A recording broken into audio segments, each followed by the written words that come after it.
You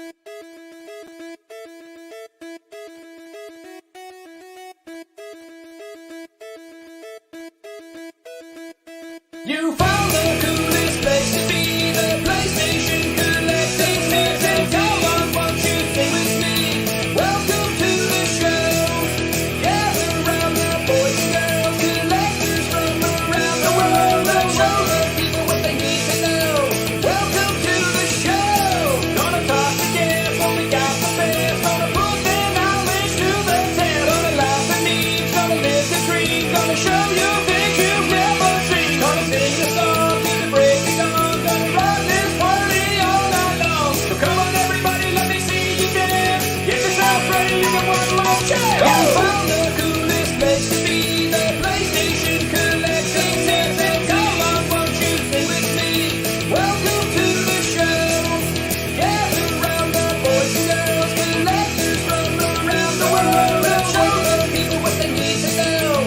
Welcome to the show. Welcome to the show. Welcome to the show. Welcome to the show.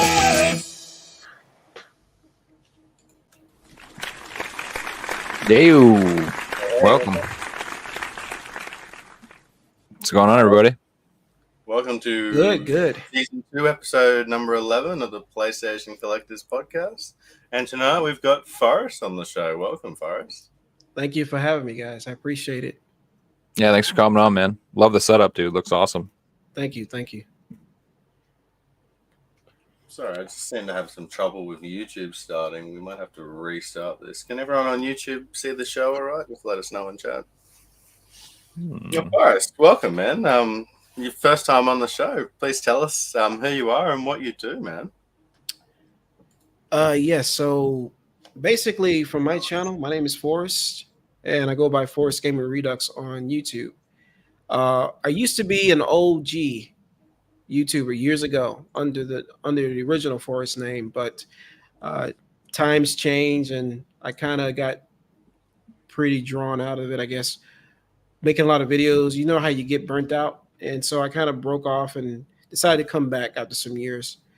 But primarily, I do game reviews, which I'm going to be starting back up again, and I also did a recent video on physical media this generation, which is a big topic. And of course, I also have done my gaming room tour video.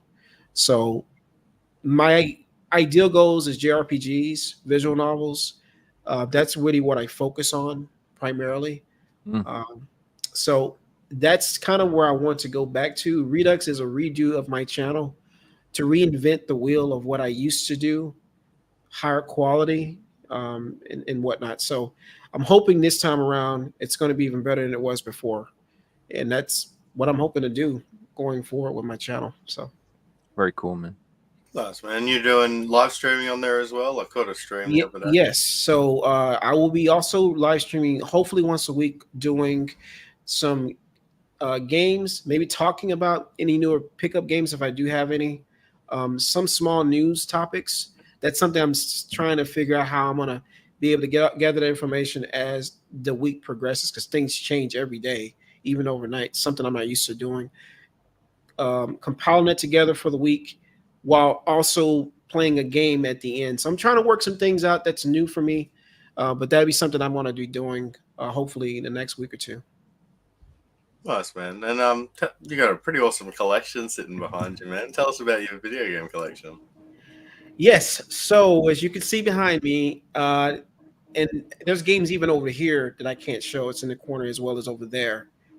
But I started collecting 15 years ago with a whole lot of games. The first game I ever imported is what actually got me starting to collect, was a PS3 game called August Generations of War. It was the very first game that I ever imported, and I still have it on my shelf in alphabetical order over there. It's like the second or third game in my PS3 collection. Ever since then, I started to want to get into JRPG collecting, regional and worldwide. And over the years, I've obtained some pretty cool collector's editions. I have a Chinese version of Gran Turismo 6, for instance, that I absolutely love. But aside from that, man, like I even have some games from Australia, like the collectors of Final Fantasy 13 that we never got.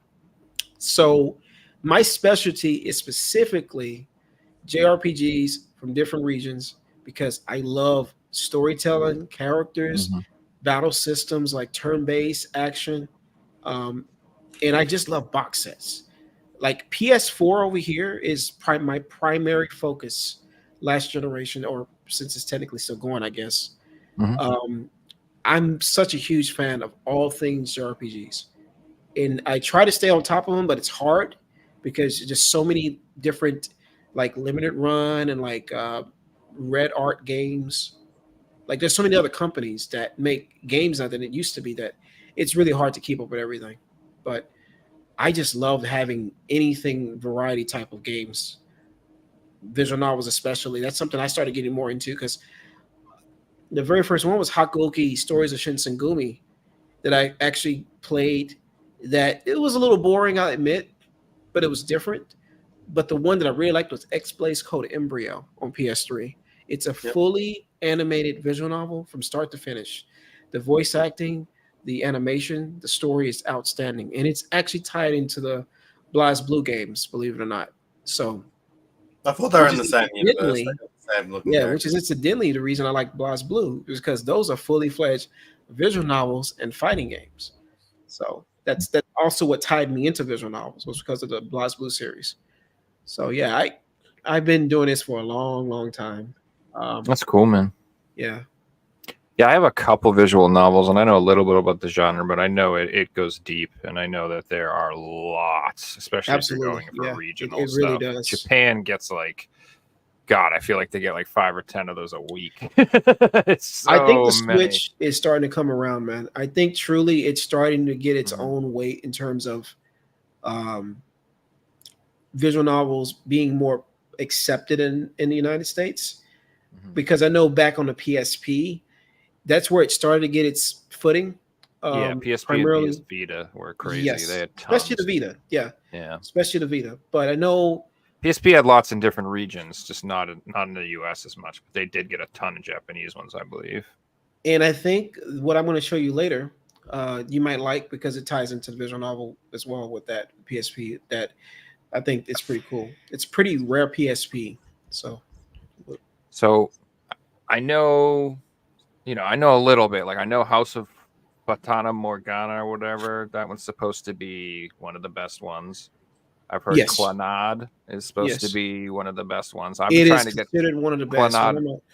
Yeah, I'm trying to get that on PS4. I've actually been meaning to pick that up. So I which do one, have a few. Clannad? Clannad, yeah. I I think they've want to get only that got too, a but it's very expensive. Japanese. I Yeah, got of the course. PS3 Why do you think version. I don't have it yet, Forrest? Because if it wasn't, I would have it. If I say I'm planning on picking something up, just assume it was more expensive than I would have bought it immediately. I kind of wish I should have got it when it was $49 back when it first came out, and I didn't. Yeah, Yeah, it was already going for like 60, 70 when I yeah.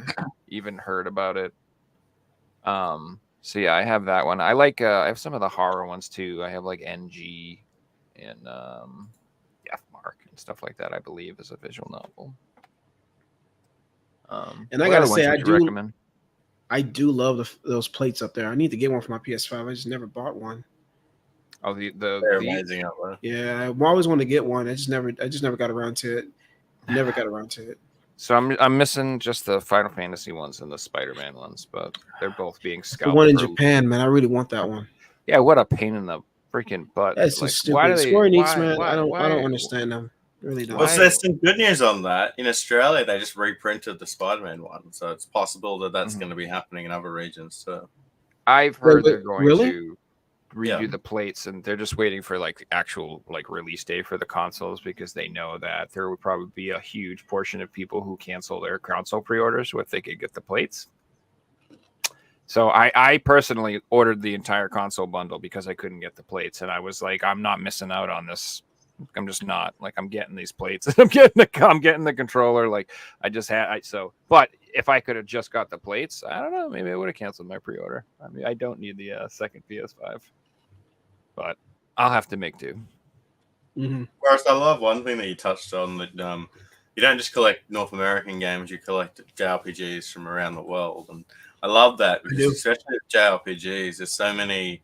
Let's use Japan for example. There's so many Japanese JRPGs that are only in Japanese, but the community's that big that there's full fan translations out there that you can play along with the game. And I know you do a lot of this.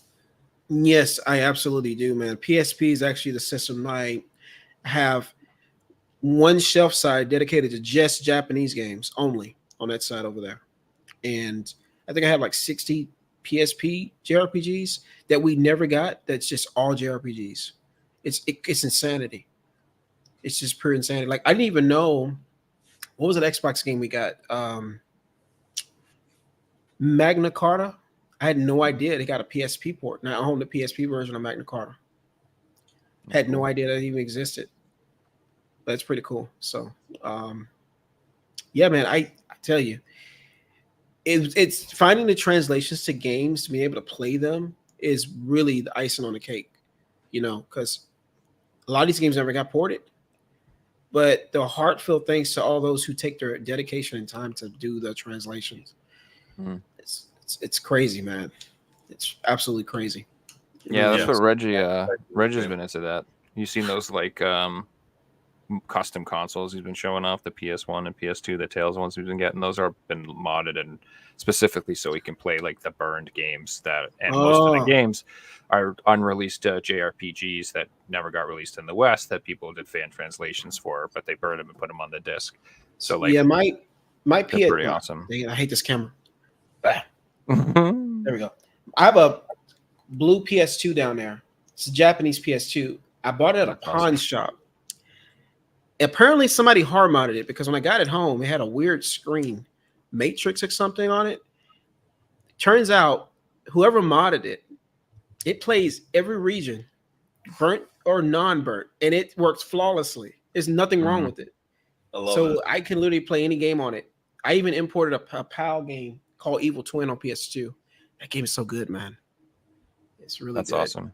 Yeah, I've been thinking about doing something like that myself because there's quite a few imports I want. That's what happens when you get like close to like done collecting. You're like, well, I gotta have everything I want in the NTSC, except for a few really expensive things that, you know, whatever, we'll get to those. But then I'm like, yeah, I could get a Japanese PS2. As soon as you open that door, I know, that's why the whole world's just like, there's 10,000 new games that you can buy that you don't. It really put me in a very tough spot because I started realizing how many games there were that just expanded my library. I was like, you know what? I can't do it as much as I want to. I can't. I don't have the space is the reason. Like, I have space, but even then, it's only so much space a person has before it's like, I can't do it no more. You know, so especially if you're collecting collector's editions and big box stuff, because like that shelf that you've got over your shoulder looks amazing, but you know, you can only store so many pieces on it. And if you buy a new piece, does an old piece get put at the back? Like, do you have to hide things? And my Bayonetta 3 box set is so long that it can't fit on that shelf, and that's one of the biggest problems is oddball box sets. That's why I like the ones that fit on the shelf that fits in with my alphabet. They're not too big. They're perfect size. E2 size boxes, they're the best. They are. Actually, I need to get the shelves you got, Figsy. That link you saw, I think you sent. I'm going to look investing into changing these out. It's going to throw off my displays. I'm going to have to rearrange that stuff, but I'd rather have larger shelves to display all of my game boxes together with my standard games. That's the ideal thing I want to do. But that display over here is going to stay. I do like having that by the window over there. So that's right. I use these are called the artist shelves. You can find them on eBay, Amazon. They fit 630 Blu-rays flush, or PS3 games, and they're great. They're completely adjustable. I use them for PS1 games, for example, and they look good. I use them for PS2 games. You can just move them all around. They're easy to set up, and then they don't take up much room, like at all. They are the same length as a game, so they take up like this much room from the wall, so it makes your room feel so much bigger. And I can fit 5,000 video games in this room, so you know you don't need more than that, right? No, I'm just kidding. That's fine. So I completely agree with you, and I wish I'd gotten like shelves that weren't so deep. But if you see, that's what I just display more crap in front of my games. So that was what I did. I'm like, well, I have lots of other stuff I need somewhere to put, so just put it in front. I could double up on games though. I've seen people do that too, but I'm not a fan of it. I hate doubling up because you're Yeah. hiding the games at the back. It's just like, why would That's I pick already- these ones over those ones? It's like this picking is already a Mhm. pain in the ass when I want to get a game. So We had a question from AJ for you, Forrest. He was asking, Code Embryo is so underrated. Have you played the second game, Lost Memories? So I have. Lost Memories is a partial retelling of Code Embryo through the eyes of two characters that can travel and kind of mess with time. My issue with that game is unlike Code Embryo, it's not as good as unlike the one you're discussing, Code Embryo, I feel like was a better game. It's not a horrible game, but I didn't like the story as much because it's all over the place. There's a purpose to it, why it's going into the past through the telling of the first game. There's a reason for it, but to get to that point, you're re-looking through things that you've already experienced. So, like for me, I've already played Code Embryo. I kind of think that if you haven't played Code Embryo, you will like that game better because it's Lost Memories. I think it's probably best to play Lost Memories first because you're going to be. I know it's kind of weird to say that, just because it's a weird because you're retelling parts of the story that you've already experienced. So for me, it's kind of boring. I'm like, okay, I've done this already, and you go into these other sections of the game you've already seen. You're messing with the interactions and changing the outcome towards the end of the game. So if I could get past the beginning part of it and get to the actual part where it's new, I'm okay with the game. But other than that, it's like because I played half of it, that's my problem with it. It's not a bad game. Understand that if you played the first game, it will kind of make you a little bored of it, just because you experienced part of the story. That makes sense. This is a little bit off topic, but I was looking at the wider production reports the other day, and in particular the Code Embryo games, just because I have them sealed. And there's actually no copies on WADA sealed at all, which is quite interesting. So yeah, I don't know if they made a lot of the copies of those games. I bought them when it came out. They didn't sell quite as well. I think because visual novels were more new at that time. But as time went on and more people got into the genre, I've seen less and less. Now I don't see them at all anymore. So I kind of think that's probably going to not an expensive game, but one that's more sought after for visual novel enthusiasts because I always recommend for someone who's new to visual novels, X-Blaze Code Embryo is the best way to start. It's the easiest story to follow. The animations, you have something to look at visually. And the voice acting, and I think the writing's quite good. So I actually really enjoyed that game. It's probably one of my top 5 visual novels. I really agree with you on the collectability side of it. I'm not a visual novel person, so for me, when I was going for a full set and needed those 2 games, they weren't top of my list to buy. And I got Code Embryo. I paid up for it. But Lost Memories was one of the last North American games I got, and I had to really Yes, it was. pay top dollar for it. Yeah, And I bought a brand new copy because there was no used copies out there. The only copies were the new copies that were retail, and it was like $60. I think because it was the last game, it didn't get printed as much. It's not common. Matter of fact, I bought mine at GameStop when they opened the game. They gutted the game. It wasn't even sealed when I got it because I couldn't find it new anywhere. So Yep. It's not easy. I want to say it was $40 when it came out, but secondhand, I think it went for 50 or 60. It's kind of hovered around that price, maybe a little less, but I would say it's worth having, but it's not on my top 10 to play. It's really not on my top 20. It's just only play it if you never played the original. That's what I recommend. So what would you say if I was going to collect visual novels on PS4? What would the top 5 recommend? What would you pick up? So I recommend Danganronpa. If you can get the Danganronpa collection, I'd probably get it for The the trilogy. Switch. Yes, Okay. get the trilogy collection or get the Switch one that has um, the This is like expanded content. That'd be the way to go. But if we're just sticking on PS4, get the Mhm. Danganronpa trilogy. The second one I recommend is the Code Realize trilogy. Code Realize is considered on the Otome fans to be the best writing for a love story, for dark tone, and for character variety. I do recommend that as a second. Um, Is that if like I a? had to You said it's a trilogy. That's 3 games on one disc, or is it 3 different games? Yeah, Or? it's let's see, Code Realize, Future Blessings, Code Realize, Wintertide Miracles, and there's the original Code Realize. Switch does have them. The problem that I have with Switch is it's a little bit difficult to kind of ascertain how I feel. Is that when you've gone and collected a lot of visual novels on Vita and on PS4, when it comes to Switch, um, I have to debate if I want to get the box sets for the Switch and not ever open them because I already have them and they're going to look better on the PS4 anyway. Um, like Amnesia came out only in Japan and we never got it here in the West. Mhm. We did get the Switch version of Amnesia, both the later X Crowd and the original Amnesia, Mhm. which up until that point they were kind of considered weak visual novels at best, and I was concerned we were never going to get them. But I was always intrigued by them because of the fact that you're a character, as the name of the game shows, is amnesia. You're an amnesia character who has to figure out why you don't remember anything, and the people around you, who do you trust, who is just trying to use you, and it's an interesting story. Um, It's like but when it, Memento.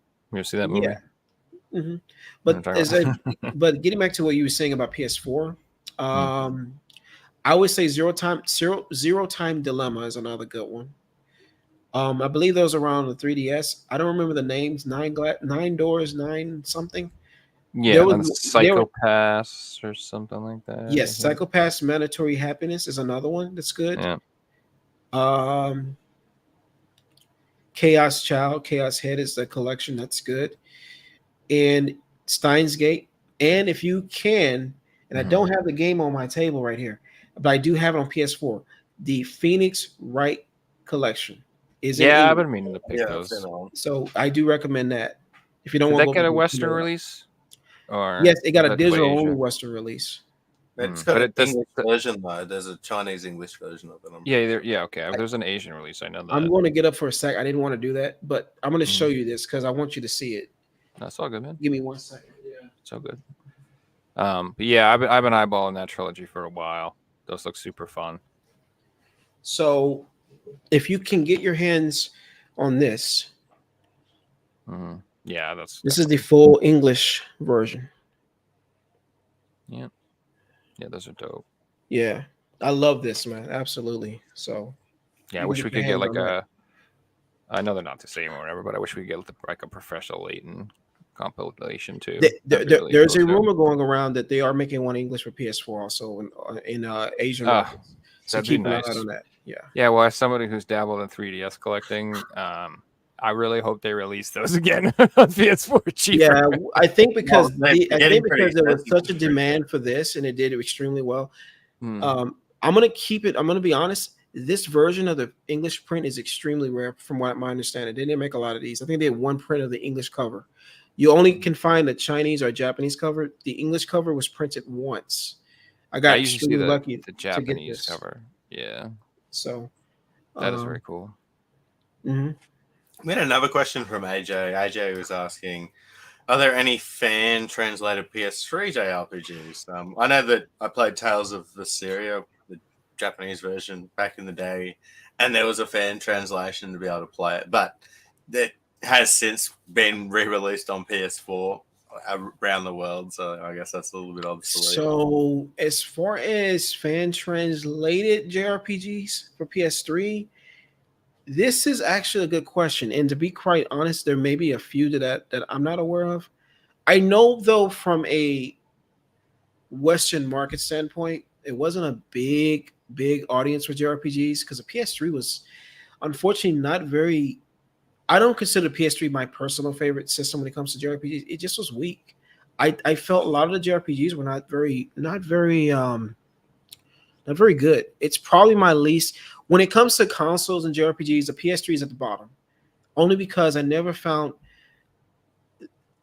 So like towards the end of the PS3 generation, when the PS4 came out, Persona 5 got ported over to PS3.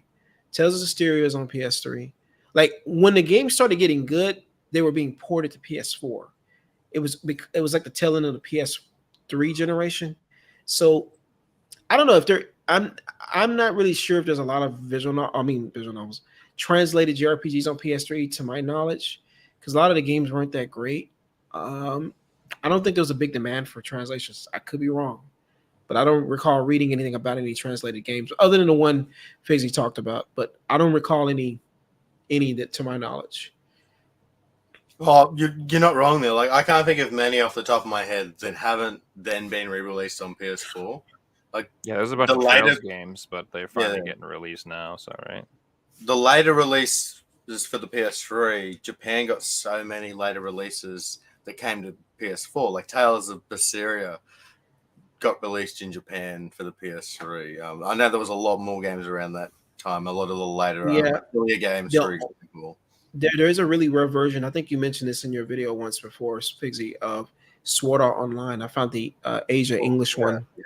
That's extremely rare. And I don't know if it's because at the time it was one of the few good, decent anime-based JRPGs that PS3 didn't have that was obtainable as English. So if you're talking about Asia English releases, that will be considered probably one of the best to get. It's not the best game per se, but it's unique in the fact that it was something obtainable that was not in the West. That I was actually happy to get because I love the cover of the PS3 version a lot. So I would say it's rare, but it's not expensive because as soon as it got released on PS4, people just gave up on trying to buy this version that had English subtitles. Yeah, and I guess because they didn't think it was going to ever come out here. That's probably one of the reasons or at least that's what I think anyway. At least that's the impression I get. So I forgot about that one. There's actually a Korean English version as well with English subtitles, which is actually even rarer than the Chinese one. Oh, really? Yeah, but less desired because the Korean version doesn't have English on the cover or the spine. I actually have the Korean version of Ratchet and Clank, which is pretty weird.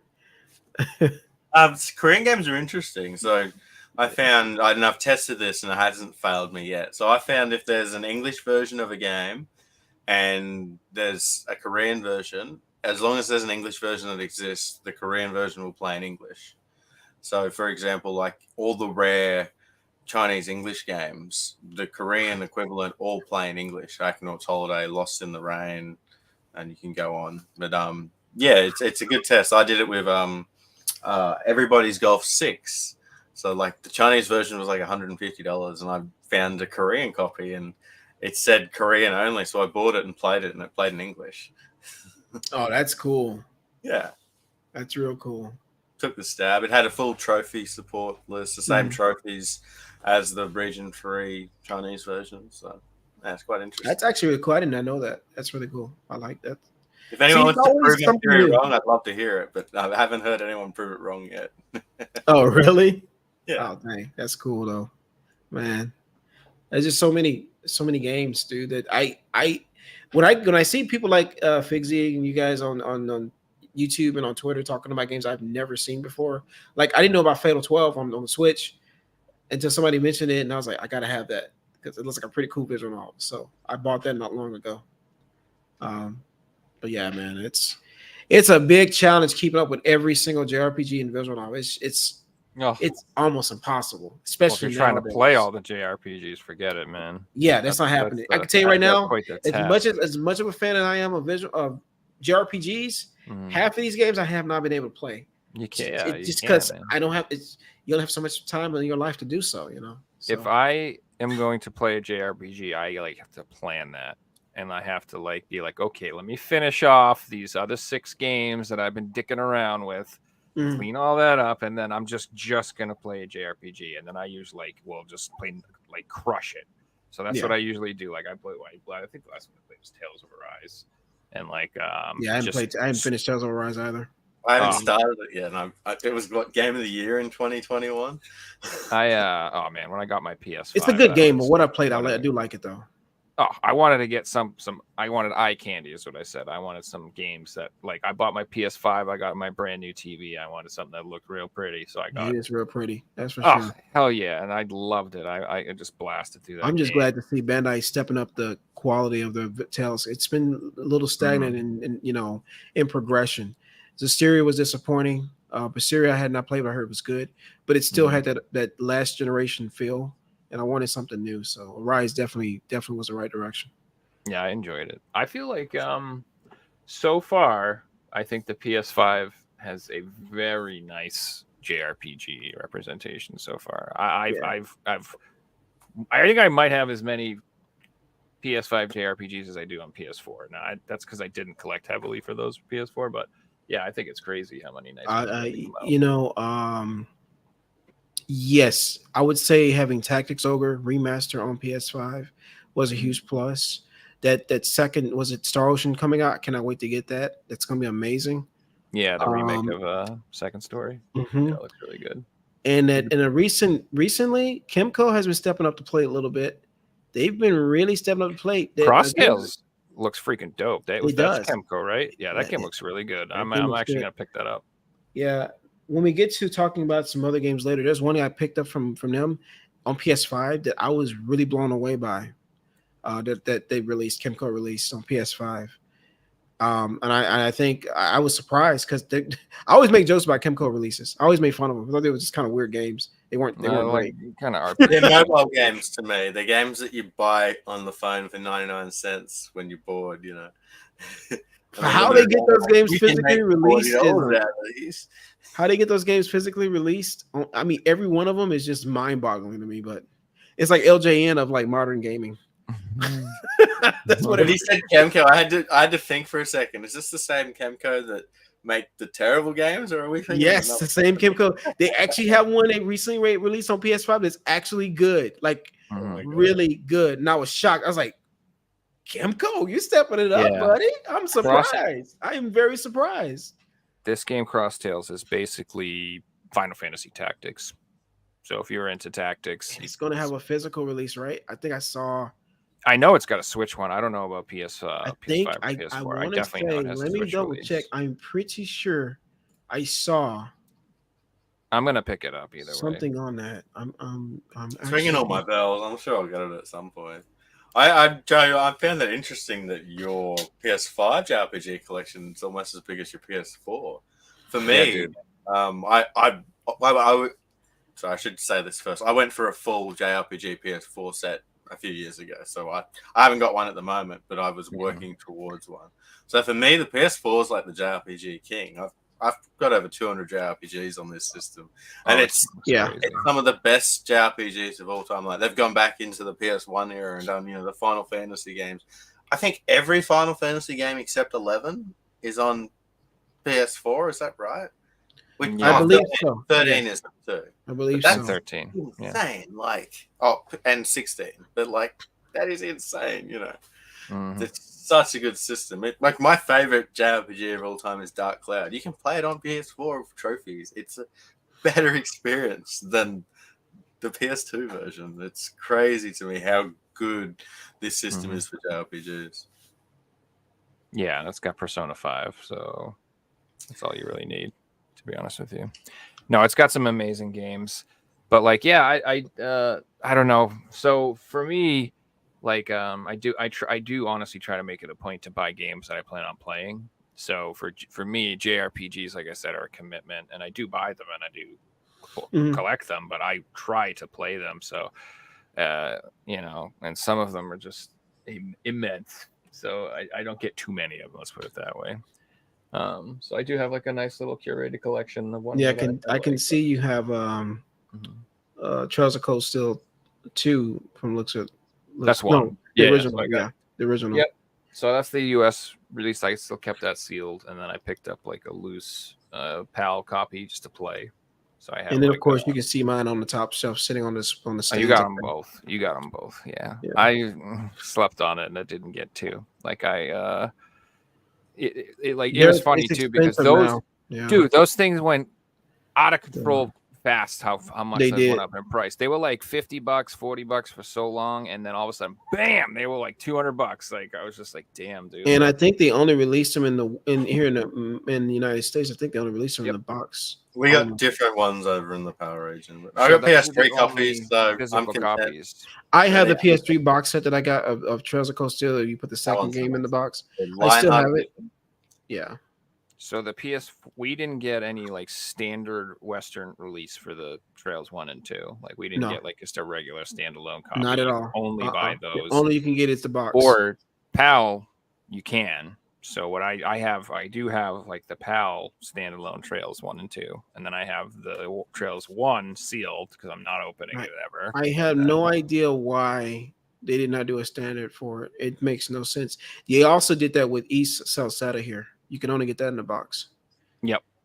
On And, PS4. Yeah. Yeah, I have that too. I love. So I'm Ease is. I see your Ease collector's edition over there too.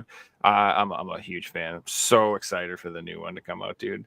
Nordic or whatever. It looks so good. Yeah, I need to finish East 9 and East 8. I kind of fell off a little bit because I'm trying to catch up on my Trails of Cold still. I'm actually on the third game right now because the games are like 110 hours each. So I'm like, yeah, I know. There's a few of them now. Because I got to get to what is it, Nayuta, whatever it was, the one that came out recently for PS5, and apparently it's part of that series. I'm like, oh, so I got to catch another one up. coming out soon too. 300 hours to catch up, man. 300 freaking hours. Dude, that's what I mean. If you're into JRPGs, I'm already 220 hours into the story. Another 330 to go. Oh my god, crazy! It's like you could play 100 games and get like just as much enjoyment out of that. But I think that's so interesting about JRPGs is like I used to think, I got to play all these games, and I've got so many JRPGs that I've put 5 or 10 hours into, made a character, like started the first couple of missions or levels, made my little party, and then gone on to the next one, and then gone on to the next one, and gone on to the next one. And like you don't get to experience the full JRPG until you play the story, and until you play the story. Yep. Yeah, and you get the emotions from the game, and you fight the bosses, and you get to see what the weapon progression's like, and the level progression, and what the collectabilities of the items like, what fishing's like in this game. You really got to play a game fully to experience a JRPG. And I think that's what a lot of people don't understand if they never really got into the genre, is that they wouldn't know that part of JRPGs is character development, being invested in the world that these characters are in, emotions of characters, and the music that goes around to the writing. I mean, all it ties in together to give you. If you're not enjoying the combat and you're enjoying the story, you're at least getting something out of it. If you're not enjoying the story and the combat is like the best thing ever, like there's a 50-50. If you're getting something out of it, one overshadows the other, it's okay. But if both are horrible, then it's like it's not worth it. So yeah, spot on there. There's plenty of JRPGs that I don't watch any of the story for. I don't care any part of the stories. And then there's other ones like Kingdom Hearts or I can't think of any off the top of my head because I'm more of a gameplay person. But there's other ones that I'll just be in it for the story, and it's the gameplay is the second part of it. Yeah. I do have a question for you guys. What's your favorite JRPG of all time? Mine's Dark Cloud. I can go. I mean, for me, it's definitely Phantasy Star. I mean, if you consider that a JRPG, which I do, it's old, but that's JRPG. Yeah, dude. For me, definitely Phantasy Star will always be my favorite. I'm not saying it's the best, but it's definitely my favorite. About yourself first. This one. Xenosaga 3, man, all day long. Used to be Final Fantasy 7, but when I played Xenosaga 3, man, that story was outstanding. I loved it. Loved every minute of it. It's my favorite. First, can I say your shirt is absolutely amazing? Can you show that off for everyone? Oh yeah, sure. I honestly, it's funny that you mentioned that. I really do like So Persona here's 5 my and Persona 4 Persona 4. shirt with the characters all Oh, over that's the so back. cool. Yeah, Yeah. dude, that looks amazing. This is the original shirt they gave out. So how I got this shirt is an interesting story. So years ago, when I used to work at GameStop. So this is like whenever this game came out, was it 2008, 7? I don't remember the exact year, but my store manager went to a conference in Las Vegas, and Atlas and the other companies were there. There's this big expo thing for GameStop. When they came back, this was a shirt. There's a black and yellow, and then there's a yellow and black shirt. My understanding is that the yellow and black shirt was only through that convention. You could only get this shirt from there. There's the black and yellow is common. This is the very uncommon version of that shirt. And I just so happened to have got it from him. He's like, I don't like JRPGs. You can have this shirt. And I was like, sure. That's how I got it. Nobody likes Persona. Yeah, You he's can like, have this. he was all about Halo and Call of Duty. And I'm like, you know what? Fine, I'll take it. I love those Whenever people. he went, I got any of I the stuff love he didn't those care people. for. They're like, who wants any of this loser JRPG I'll take it. shmups and horror games? So this Like, yeah. This shirt is probably the very rarest shirt of any Persona. Like you don't very see this very often. So I truly love this shirt a lot. And this is the second time I've worn it since I've had it. Well, I feel honored that you're wearing it on the show. It's awesome, man. Yeah. So do you It'll have probably be back in the closet for another 10 years before I wear it again. So do you collect the series? Do you have like 1 and 2 on PS1? Do you have any of those games or? I do. I don't have them in front of me, but I have Persona Mhm. 1 on PSP, the box set. I have Persona Yes. 2 on PSP, the box set. I What, have the limited editions you're talking about? yeah, the- the box sets for PSP. Yeah. Nice. I also have Persona 3 FES unopened, still sealed Nice. on PS2. That's sweet. I have. Wow, I wish I could show you. Okay, so you can't see it over. No, wait, you can see Persona 5 Royal over Mhm. there. Yep. Top And left, over I see. here, I have the original Persona 5 box set they made. Then there's a third one with the huge treasure chest. I want to get that one, but that'll be for another time. And then, of course, I have the regular Persona 5. It's a greatest hits. I get every variant of them. And Okay. the Persona Quite 5, a few of them. what's the one? The Dynasty Warriors one. I got that one.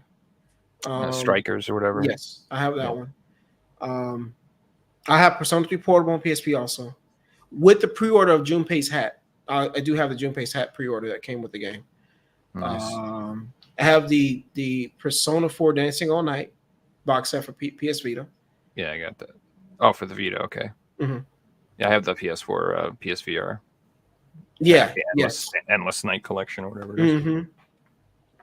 So yeah, I pretty much have the only ones I don't have is Persona 1 and 2 on PS1, and that's. Mhm.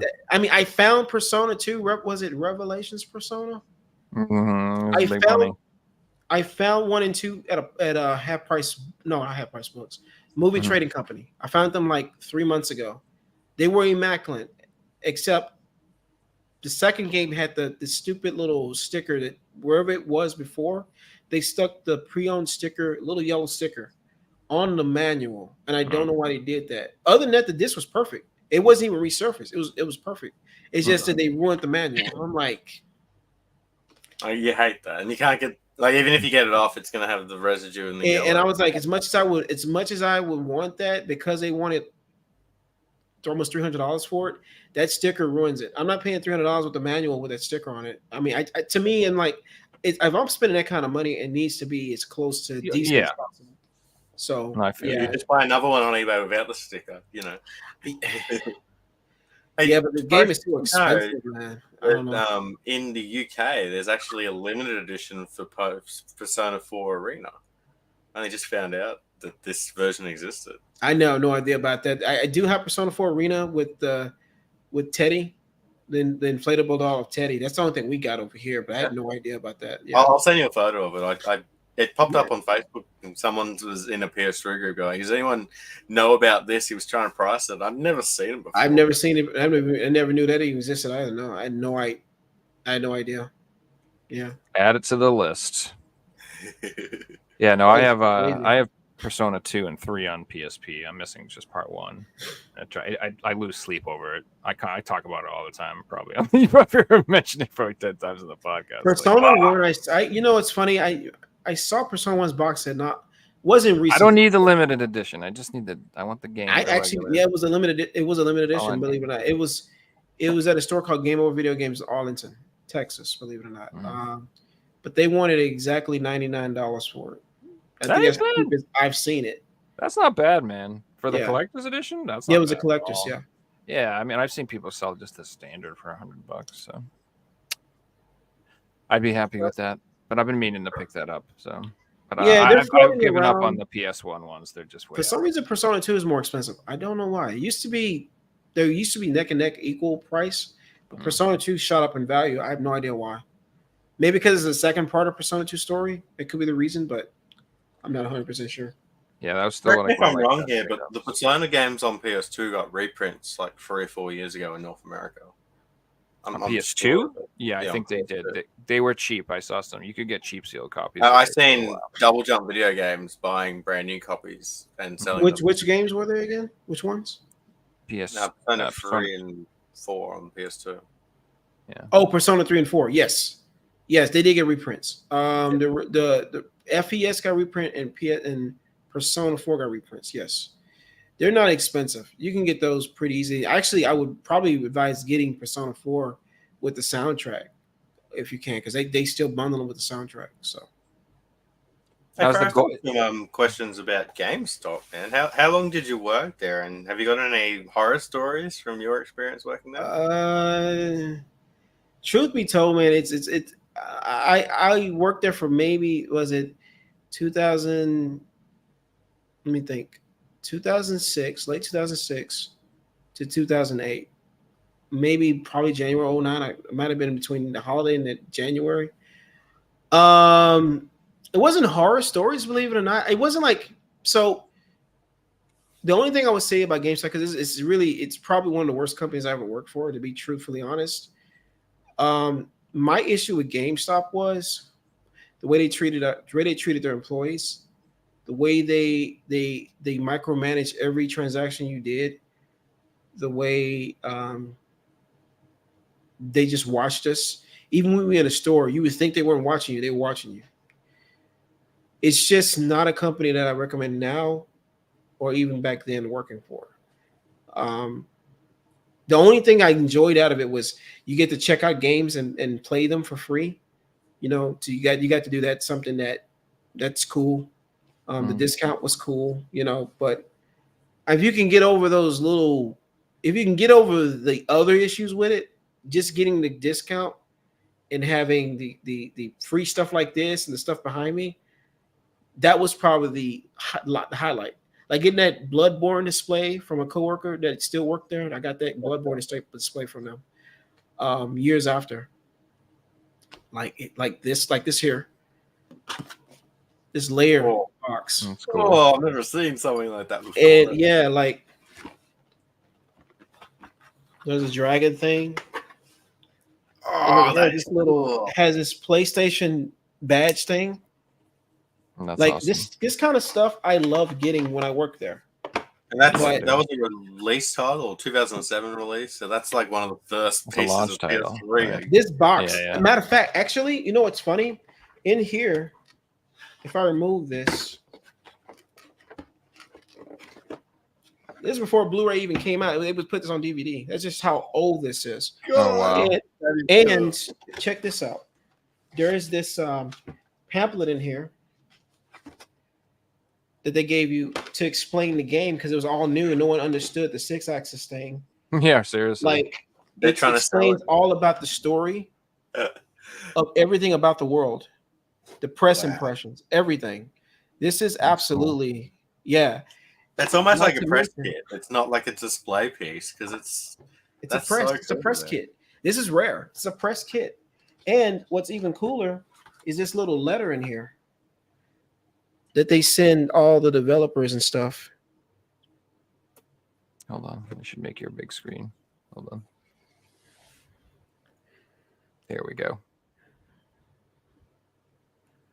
So June 4th, 2007 is when this got sent out. Make sure you ask every customer for their power-ups reward card. I gotcha. No, It talks about the 6-axis controller.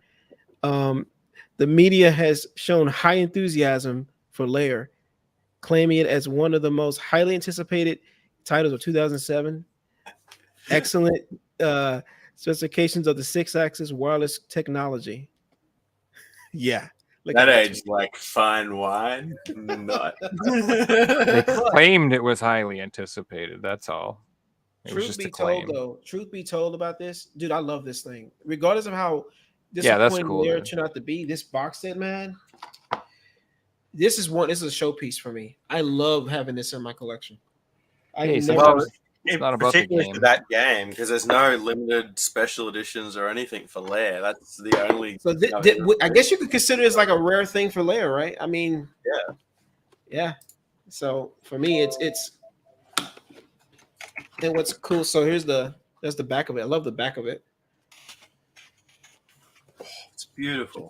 Yeah, it is. I've had this for a long. Almost looks like a big box PC game, but it's a PlayStation 3 thing. It's the kind of stuff I have in my collection, man, that I think a lot of people will be like, "Oh my god, this is cool." Like I have the Ratchet and Clank all for one box over there too. I feel like, I never worked at GameStop, but I do feel like it must have been nice to have access to A, promotional stuff like that, and B, trade-ins. Like trade-ins too, getting first dibs on people trading stuff in. You know what I mean? That's nice one of the reasons. The biggest regret was seeing that game. I'd be broke working there. Ruler Rose was on the shelf. I remember gutting that game when it came out. We got like 5 copies of it. I sat it on the shelf. We got the 5 soundtrack pre-orders for it.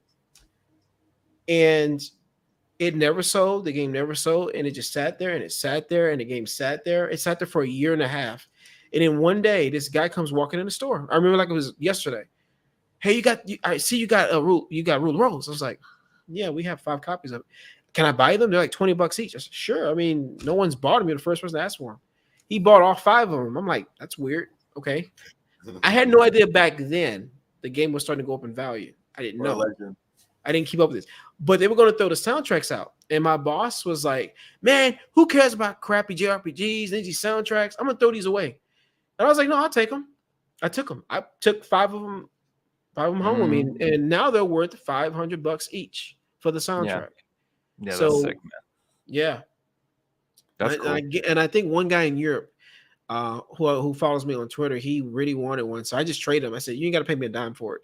If you can give me the limited edition of Ratchet and Clank, Crack in Time that came out only over there, that's dope. That's a good enough trade for me." So that's what. It's funny because people like, they're like, do you like that your collection's valuable? You have expensive stuff and blah, blah, blah. And I'm like, not really, because I don't, anything valuable or cool that I want, I'm just happy to have. And anything that I would sell, I wouldn't sell. I would trade. I do what you do. I would so much rather trade. Yeah. Something money cool to and rare. me, unless like in the case of, now, I told this to Figsy the other day, but I go ahead and spoil it, I guess. I did buy it. It's cool, but I don't. I did buy a copy of the Pixar Remaster Collection on PS4, and I did happen to sell one that I had for over $500 because somebody really wanted it, and it's only because I tried to lowball the price offer to around $150, but the person wanted to pay me for what it was going for. I didn't want to sell it for that, but they refused to lowball me because they knew what it was worth, and I said, okay, if you want to go ahead and pay me that, and they did. They paid me $520 for it. Which is probably one of the most expensive sold copies. I've never sold anything that high before, ever. Right. And it's only because the person didn't want to lowball me. I wanted to give them to $150. I'm like, I'm not going to sit here and overcharge for a game that you may don't have another copy you want to lowball. Yes. I'll lowball the shit out of you if you have another copy. I've already tried. I have another copy, but I'm keeping that one. No, not your personal copy. Oh, no. I only got 2. And that was only because I thought my friend might have wanted one. He's like, yeah, no, I tried that weeks ago. Yeah, I tried that 2 weeks ago. Don't worry. I'm like, you haven't got a third one, do you? I mean, if I change my mind, Joe, you'll be the first one to. No. I have it on the Switch, friend. Oh, you do? Okay. Yeah, but I know somebody who wants the PS4 version is extremely rare. So if well, I So- would love to have the PS4 version. I would seal it, maybe put it I wouldn't sell it for if I ever sold it again, it wouldn't be for 500. No, my ideal price would be just right under over 100 because I think that's covering my. I want to try to break even to make a little on it, so maybe 120 or 130 if I sold it. But the guy refused to low. I told him I give you 150 for it if you want it. No, it's not worth. It's worth more than that. I'm like, I know that, but I don't care. But he apparently was really insisting. So I was like, sure, if you really want to pay that much for it, go for it. So in a situation like that, Forrest, I prefer to trade rather than sell. Trade for a game. Me too. But this guy didn't want. There was nothing that he wanted. Like, Yeah, I get that. so I was like, whatever. So And Joe, you brought up a good point before, of when you're working at a game shop and you do get to buy those games. I worked at a pawn shop, as you guys know, and the best part of the job for me was I was the only collector there. So when the games came out, Figgy, here's all the games for the week. What do you want? What's going on the shelf? What's going on eBay? That was awesome for me. Every single week, new video games. I never bought more games in the time that I worked there. It was insane. Unfortunately, though, the downside is you spend more money. You buy everything because you can't help it, and it's not healthy really. Spending $300-400 a week at the place you work at is really not a healthy thing to be doing. So yeah, it's really not. No, it'd be great for your game collection, but I'm at the point now where I'm selling off these games because I got no interest in having every hockey game on PS3 and 4 and every Madden game, and there's so many crap games that I own that I'd much rather have a collection like Forrest where he can say, every single game in my collection has a meaning to me. I love it. I bought this here and it's got a story attached to it. And I hope in 12 months my collection will be like that too. You guys can see the holes in the PS3 yeah, wall. I see that. Yeah, That was probably like all the hockey games. That was like all the PES games. And I'm slowly going through, and this PS3 collection is getting slimmed down. I don't have a full PS3 set anymore. The first PS3 game I sold was NHL 11, and I said to myself, "I got a full PS3 set minus NHL 11," and I'm really happy with that. you got to work your way slowly up from like the I don't care about these at all to like I kind of care to like ooh, I don't know, but it's going to take time to really know what you really want to keep because you got to have that sentimental value of how do I really feel about You get a second thing too, and I just had this morning. Is I just sold a copy of PES 2013 for $60, and there's no way in any universe that's a $60 game. If I seen $60 of that game on the ground, I grab the $60 a million times out of a million. I'm like, why am I keeping this when that's worth so much? And it's and it makes you really think somebody out there really wants that game because to them it has a sentimental value. Like. There's a saying that I think we all can agree. It's only worth something if a person is willing to pay for it. Like that guy who really wanted that Final Fantasy, he didn't want to lowball me. To him, he really wanted to pay me what he felt was worth it for. It was somebody else to be like, I'm not paying you $500 for that. But I'm not paying $500 for that. I really want it, but I'm not paying $500 for it. Full stop. Same here. That's how I am too. Like all these big high dollar value items, like I want them. But I'm not paying these crazy retail prices. I'll trade for something else that I have that is worth that much that I didn't pay that much for. So like I have like my 88 Antarctica, like that's just waiting for somebody to trade for something. That's all I bought it for. That's what I have it for. I didn't pay hundreds for it, but I'm going to trade for something worth hundreds for it. And that's what it's worth. I'm almost certain I got something in my collection behind me that's probably somebody really wants. That's probably rare. I have no idea. Because a lot of stuff I've had so long, If it's Griffin night, I'll kill you. I'm just kidding. Sorry, Joe. I picked that one up, and I'm like, this one means too much to me. It goes like my working designs games on PS1. I'm happy to have them. So do you have a Lunar? Do you have Arc the Lad too, or? Yeah, I have Lunar, Arc the Lad. I have Lunar 1, Arc the Lad, and Lunar 2 boxes over there. Yeah, I passed up on. I have Lunar 1 and 2, but. I'm so stupid. This guy had an Arc the Lad, and I passed on it because it was missing. It comes with like little buttons with the characters on it or something, like these little, and it was like missing 2 of them. And I was like, I don't want it. It's not complete. Yeah. It was like $80, and I passed on it. It's not bad though. Not bad at all. This was a long time ago. Yeah. But now I'm mad because I'm like, I would buy that all day, every day. for Thankfully, the $80. ones I have, the stuff in them never been opened. They actually are still in the wrappers for everything. Oh, that that's awesome. yeah, the games are open. So whoever had them really took care of them. Hey Yeah, guys, mine- I think it's time that we play Figsy's quiz. What do you guys Oh say? yeah, let's do it. I'm nervous.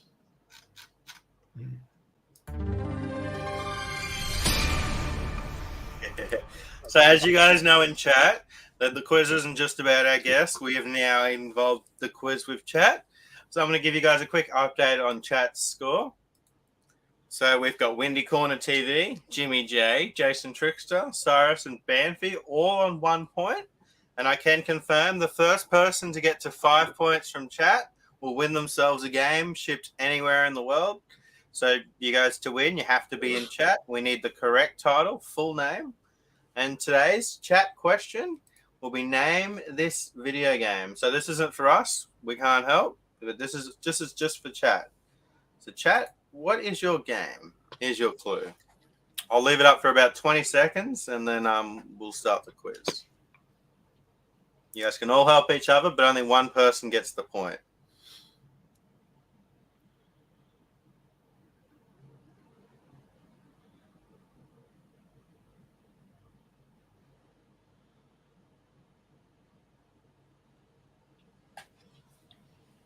All right, we'll come back to this question.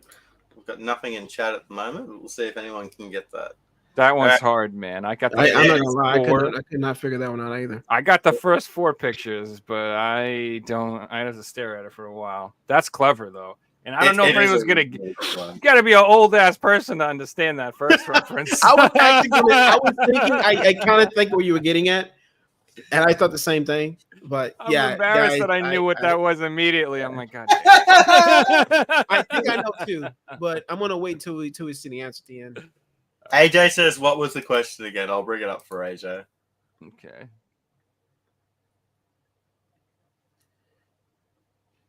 I just don't know the last 2 pictures, man. So good. It is so good. It is very good. Yeah, it is very good. It's so good when you know the answer. I just don't know the last 2. Okay, yeah, I'm trying to see those last 2 pictures. Yeah, I have no idea. We'll leave it for a bit. We'll see if anyone in chat can guess it. But let's get into the quiz, guys. Forrest, All right. this is your first time on the show. Would you like to go first? Or would you like Joe to go first? Sure, let's do it. All right, Forrest is going to go first tonight, guys. So we've got 8 questions. Once again, big shout out to Pavel and Sylvan for doing all the questions for the quiz. So we've got some great questions tonight. I'm just going to pull up the question list and we'll get into it.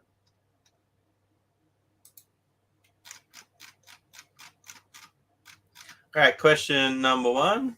Forrest, this one's for you. So the way the quiz is going to work, each question will be worth 1 point. Forrest, if you get the question wrong, the question will go over to Joe for the chance to steal. And if Joe, you get the question right, you'll be able to steal 1 point, and then vice versa. So question 1. What PS2's memory card save icon is this? Is it Devil May Cry, Metal Slug, Mega Man, or R-Type? Devil May Cry. That is Devil May Cry. Forrest takes the first point. Very nice.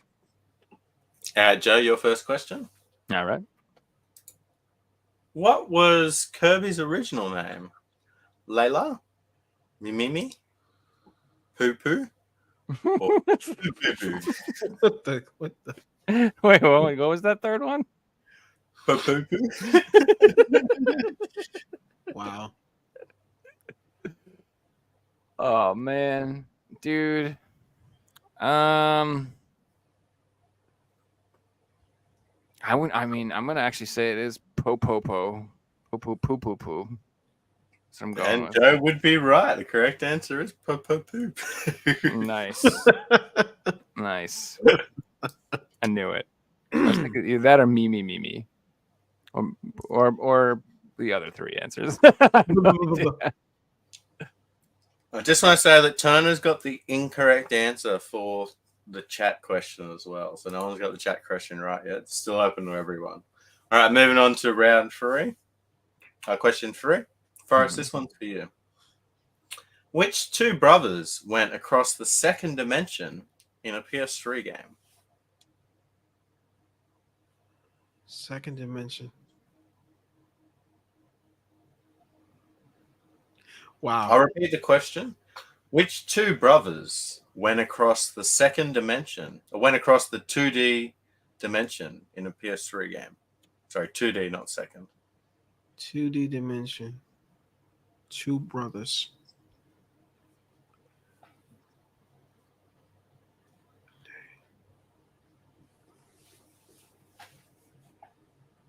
It was a PS2 game? PS3 game. Free game.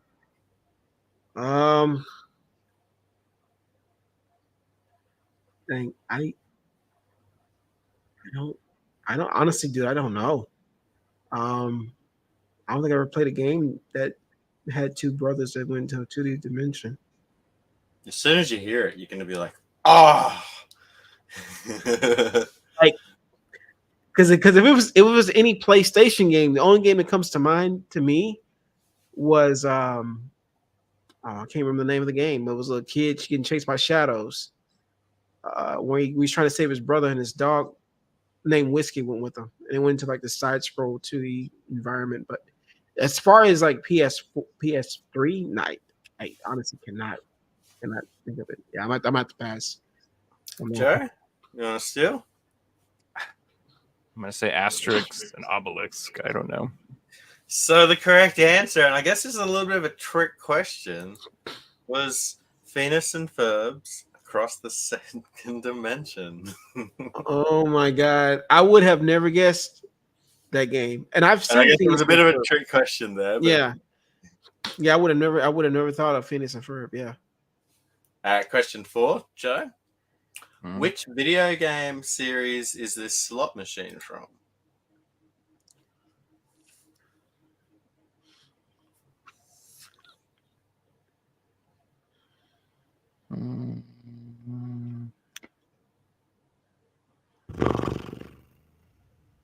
Let's get the lives. We got Killing Wire. I'm gonna say Hitman. Joe comes in clutch. Correct answer is Hitman. Wow. I really, I never played Hitman, but I would never thought something like that be in the game. That's pretty cool. So for me, it was the Strangling Wire. Mhm. That's like that's a sneaky murdering weapon. And I can't think of any video games that's in but Hitman. Yeah. Maybe Assassin's Creed, but they wouldn't have no freaking slot machines, I don't think. So yeah. All right, guys, we'll get a quick update at the end of round 2. Joe's got a lead of 2 points, and Forrest is right behind on 1 point. We're just going to quickly touch back on chat's question. So AJ answered Shadow of Destiny. Shadow of Destiny is incorrect. No one has got it right yet. Again, this is worth 1 point. First person in chat to 5 points will win themselves a video game shipped anywhere in the world. So there's something on the line here, guys. We'll come back to that one soon. All right, moving on to round 3. Forrest, this next question is for you. What company released the Suikoden game series? That would be Konami, wouldn't it? Correct answer is Konami. All right, moving on to question number 6. Joe, this one's for you, and I've got a video question for you. I'm going to show you a famous person, and you have to tell me who it is. It's an interview. I will give you this. Okay. When the 4th game was released, my main contact at Activision asked. That's Tony Hawk. That's Tony Hawk. I'd be scared if you got that one wrong. But hey, there'd be people out I think there. I didn't answer that question.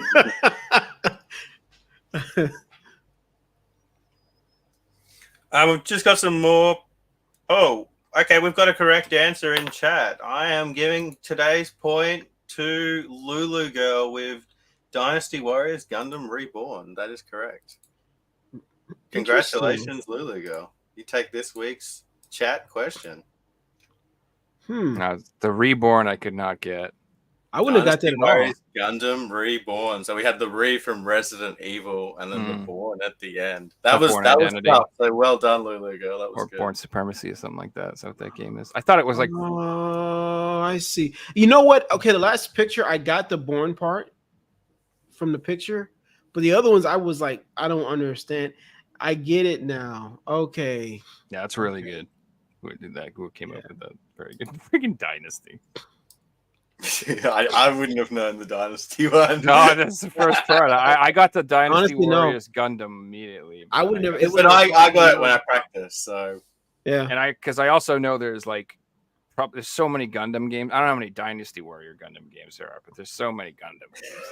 So it's just like a big blur in my head. Yeah, it's Gundam confusing. versus I- Extreme versus. Yeah, forget it. I'll never be able to guess the last part. All right, we are at the end of round number 3, and the score is Joe out on front with 3 points, and Forrest right behind with 2 points. Let's move into the final round. Question number 7. So this is going to be like chat's question, but a little bit easier. Only a couple of photos. So Forrest, this one's for you. Name the video game by the pictures.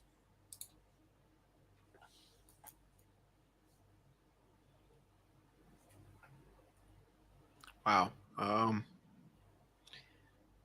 So we got an arrow going down. AR.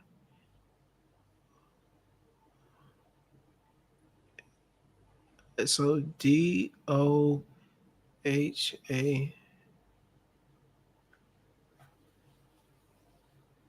The first picture is starting to throw me off, though. I'm trying to think. It's making me hungry. Looks freaking delicious. DOHA.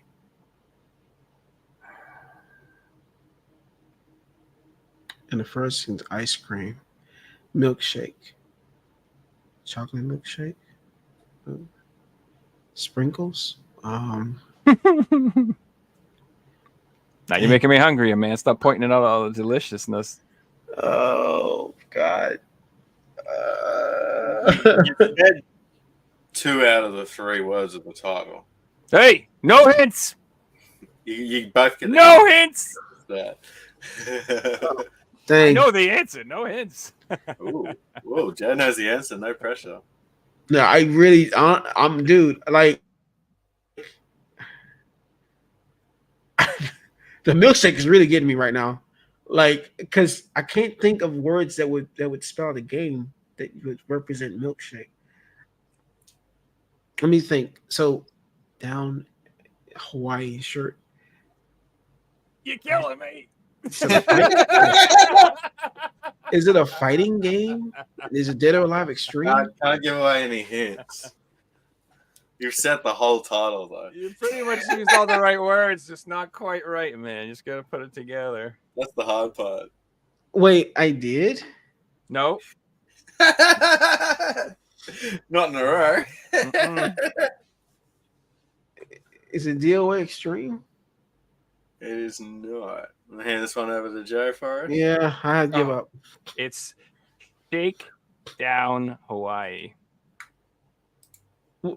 Oh, it was Shakedown Hawaii. So I got it kind of close with Dio and Hawaii. Oh, you were like milkshake down, Hawaiian down, Hawaiian shirt. I'm like, ah. I'm to the same parts over there. Oh my god, you got it, dude. Cat got it as well. So they're all freaking out.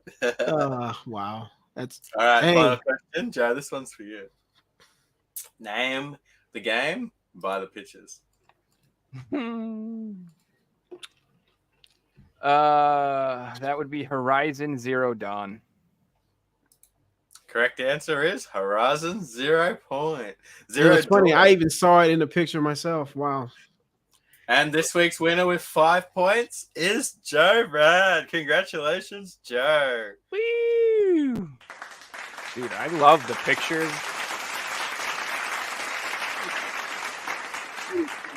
Yeah, that's a fun game. That was really fun. Thanks so much for playing for us, coming on and playing, and well done again, Joe. Woo! And Lulu Girl, congratulations to taking your first point. So, guys, if you want to be involved with the quiz in chat, you have to be on the live streams, and each stream will have the opportunity to earn 1 point. First to get 5 points will win themselves a game. So you got to be in it to win it. You guys had any recent pickups this week? So I had only one. Well, it wasn't this week. I guess last week, but it's my most recent. So recent would be this, the Resident Evil PS3 version for PS3, which contains the English cover. And on the inside of it, which is probably the coolest thing, is there is the disc of Biohazard, as you see there. And what's also cool about this version, which as you can see, is you notice it says Biohazard for the disc and the manual says Resident Evil. And now there's the Biohazard manual. That's cool. It also has DLC for the game. That's cool. It contains all the Wesker videos, the Wesker classifieds for the story of his scenario. And I guess I can show you a picture of the inside of it. It is in full color.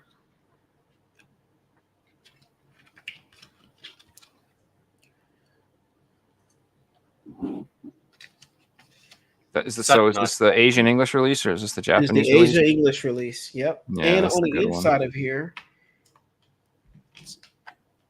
has the Biohazard cover. So you can swap the cover out from the English to the Japanese.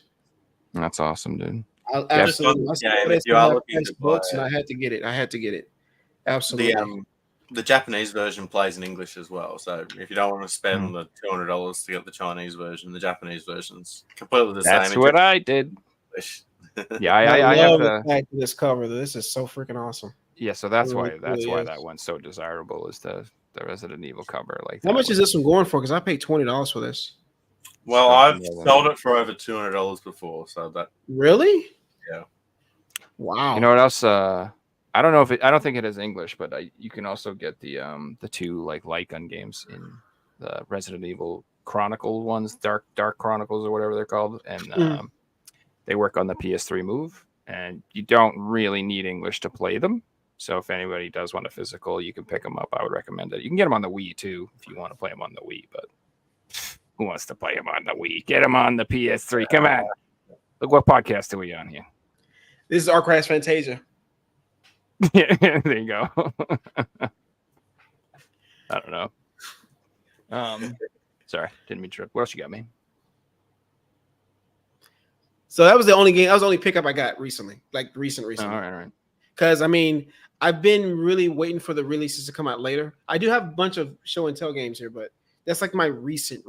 So, are we doing regular just like show and tell, Figsy? So I'll show my recent one off as well. I don't buy many games these days, but I seen a message on Facebook from a guy looking for Painkiller on PS3, and I had a copy on eBay, so I messaged him, and he was a regular in the PS3 group. His name's Matt. Shout out to Matt if you watch him. And he said he wanted to buy it, but he was also willing to trade. And he had a game that I was after, and I thought, I don't buy many games these days. It was a big heavy hitter that I probably wouldn't purchase because it is just a little bit out of my price range, or more than I'd like to spend on a game. And anyway, that game is Manhunt 2. Oh, I'm pretty happy to have this one. That is a good trade, man. Yeah, so it's not just complete; it's also got the registration card as well, which I'm pretty happy to have because I've looked online and I couldn't actually find any copies that had the registration card, and there were sold copies in Australia for over $270. So, yeah, I'm pretty happy to add this one to the collection. I've got Manhunt 1, and I eventually want to get every Rockstar game, so it's a heavy hitter that I'm pretty happy to knock off the list. What do you got for us this week, Joe? So I don't have. I mean, all I have is my pickups. I don't have show and tell stuff too. So that's all right. We'll make this one big segment. We'll just keep going around the circle again. Okay. All right. So I did. It's only been like a few days. Sorry to always have something to show, but I have a few pickups that I got. So I picked up Warhammer, Shooters, Blood, and Teeth. That is cool. I like the art style of that. Yeah, it's like a cartoonish, not like cell shaded, but it's like got that like cartoonish look, I guess. But it's like a run and gun shooter. I'd say like a Contra inspired type game. It's just one of those ones I've been eyeballing for a while. And there was like a really good sale on I think it was Amazon. They like buy one get one free or something like that. I think I paid like $10 for this or something like that. So I love collecting for PS4 right now because there's just so many games that I've just been waiting for and waiting for, and they're finally cheap, nice and cheap. Really good deals. Like I think right now, if anybody cares, like the Back for Blood Super Deluxe Edition that's usually like $90 is on sale for like $30 on Best Buy on clearance. Yeah. Stuff like that. Those crazy editions, they're really cheap right now. So I also got this because I've been meaning to pick this up for a while. I want to play that. Ooh, I want to play that too. Yeah, it looks dope. And when I feel like getting my ass kicked, I will put it in and get my ass kicked. These games, I'm not like the best Souls player or anything like that, or any of these types of games, but I do. I'm stubborn, so I can play them because I will just keep playing them and trying over and over and over and over and over until I win. I don't care. Did you play the Neo games, Joe? I played a little of Neo 1, and again, I got my ass kicked. I never finished it. So all those games, I get to a point where I start to lie to myself, and I'm like, I just need a break. I was going to play a shmup for a little while, and then it's 3 years later, and I'm like, maybe I'll get back to it. But yeah, I don't know. I should replay those. I picked up like the combo they came out with on PS5. Neo 1 and Neo 2. Beautiful collection. I was on Neo 1. I think I was the 86th person in the world to get the platinum trophy for that. Nice. You got the platinum in it for real? Pre-ordered it and got the platinum trophy in like 9 days and 100 and something hours. I don't know too many people who's even. Yeah, I don't know too many people who's platinum. But that collection is nice though. That's a nice collection on PS5 for that. And it's good value too. Like those games aren't cheap. It's probably cheaper to just get the collection than to buy them individually. Oh, Neo 1 is cheap because it got a greatest hits, but Neo 2 isn't. At one point you could get the Neo 2 box set at GameStop for like $9 new for like a year or two. Yeah, they was trying to give them away because no one was buying them. I actually bought one for like $9 new at GameStop during the holidays 1 year. Yeah. Yeah, dude, that's like it's all about being patient. That's why I like physical collecting, man. Like you can be savvy with it. Like that's what I'm not gonna like embrace the digital future because it's just gonna be all right. Everything's $60 or even more by the time people don't realize and that then it's a gamble. It'll be like Steam where you'll be like, oh well, there's a summer sale. You can get some deals. And then there's like a Christmas sale, or there'll be a few seasonal times where stuff's on sale. But other than that, that'll be it. It's just there's no fun in it anymore. Anyway, that's a different tangent. But I also, so this is funny. I got my Steam Deck. I've been emulating like everything, and like there's a few games that like weren't emulating that great, and this was one of them. Like the sound wasn't working, so I just got irritated and I bought it because I wanted to play it. So I picked up Afterburner Black Falcon for PSP. Very nice. That's nothing fancy. PSP games are all cheap, which is why I love collecting for PSP, because it's the only system where I'm like, oh god, I want this game. How much is it?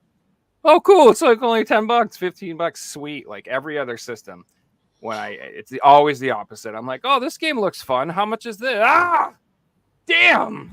Like every other system. It always doesn't matter. And it's always like, there's tons of cheap games on every system, but those are the ones I don't want. You know what I mean? Like you go through a list when you're emulating and you pick out the ones you want, and then you're like, well, how much are these physicals? And those are always the ones that are insane. But that makes sense. Everybody wants the same games because those are the ones that are good. So I'm not the only one who knows that the game's good. It is what it is. And then the last thing I picked up, nothing fancy or anything, but just been on my radar for a while, and I wanted it for a while. I picked up Dodgeball Academia. This is an RPG dodgeball game. Mhm. It's kind of cartoonish. Nothing too crazy about it. It is 2 players, but it's like, I don't know. Did you guys ever play the dodgeball games on NES? Like, I think it was just called Super Dodgeball. Or Yes, something like I that. did remember. Yeah, I played a bit of dodgeball on NES. Yeah. I love those games when I was a kid. I used to play them all the time with my brother. And when this came out, for some reason, I was just like, you know what? I would like to play a dodgeball game. That looks fun. So again, it was on sale. I got it for like $10, $15 or something like that. So I picked it up as well. I can't ever think I've ever seen gameplay of a dodgeball game. I have to look that up. I know I played dodgeball, but not a video game version of it before.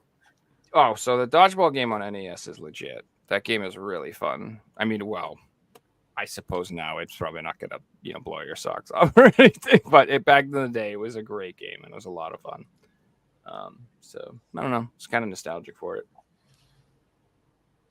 That's everything. That's all I got for pickup so far this week. I got 1 or 2 things for show and tell, and then Forrest will go to you because I know you got a few exciting things there. So I thought I'd pull out some JRPG games on PS1 with Forrest being our guest today. So here we have a Square Soft title. This is Vagrant Story. This is again before the merge with Square Soft and Enix. Very nice. That's a good Very game. nice. I love these PAL versions too because they weren't reprinted. North American Final Fantasy games and stuff. They're a lot cheaper than the PAL versions, I find. Just because they were reprinted and things like that. I love these big cases as well. The second one, we've got a Capcom title, Breath of Fire 4. I do want to get the other Breath of Fire games, but they are really expensive. So. Yeah, I have Breath of Fire 3, and that was not easy to get either. Great games. Beautiful artwork. That game especially.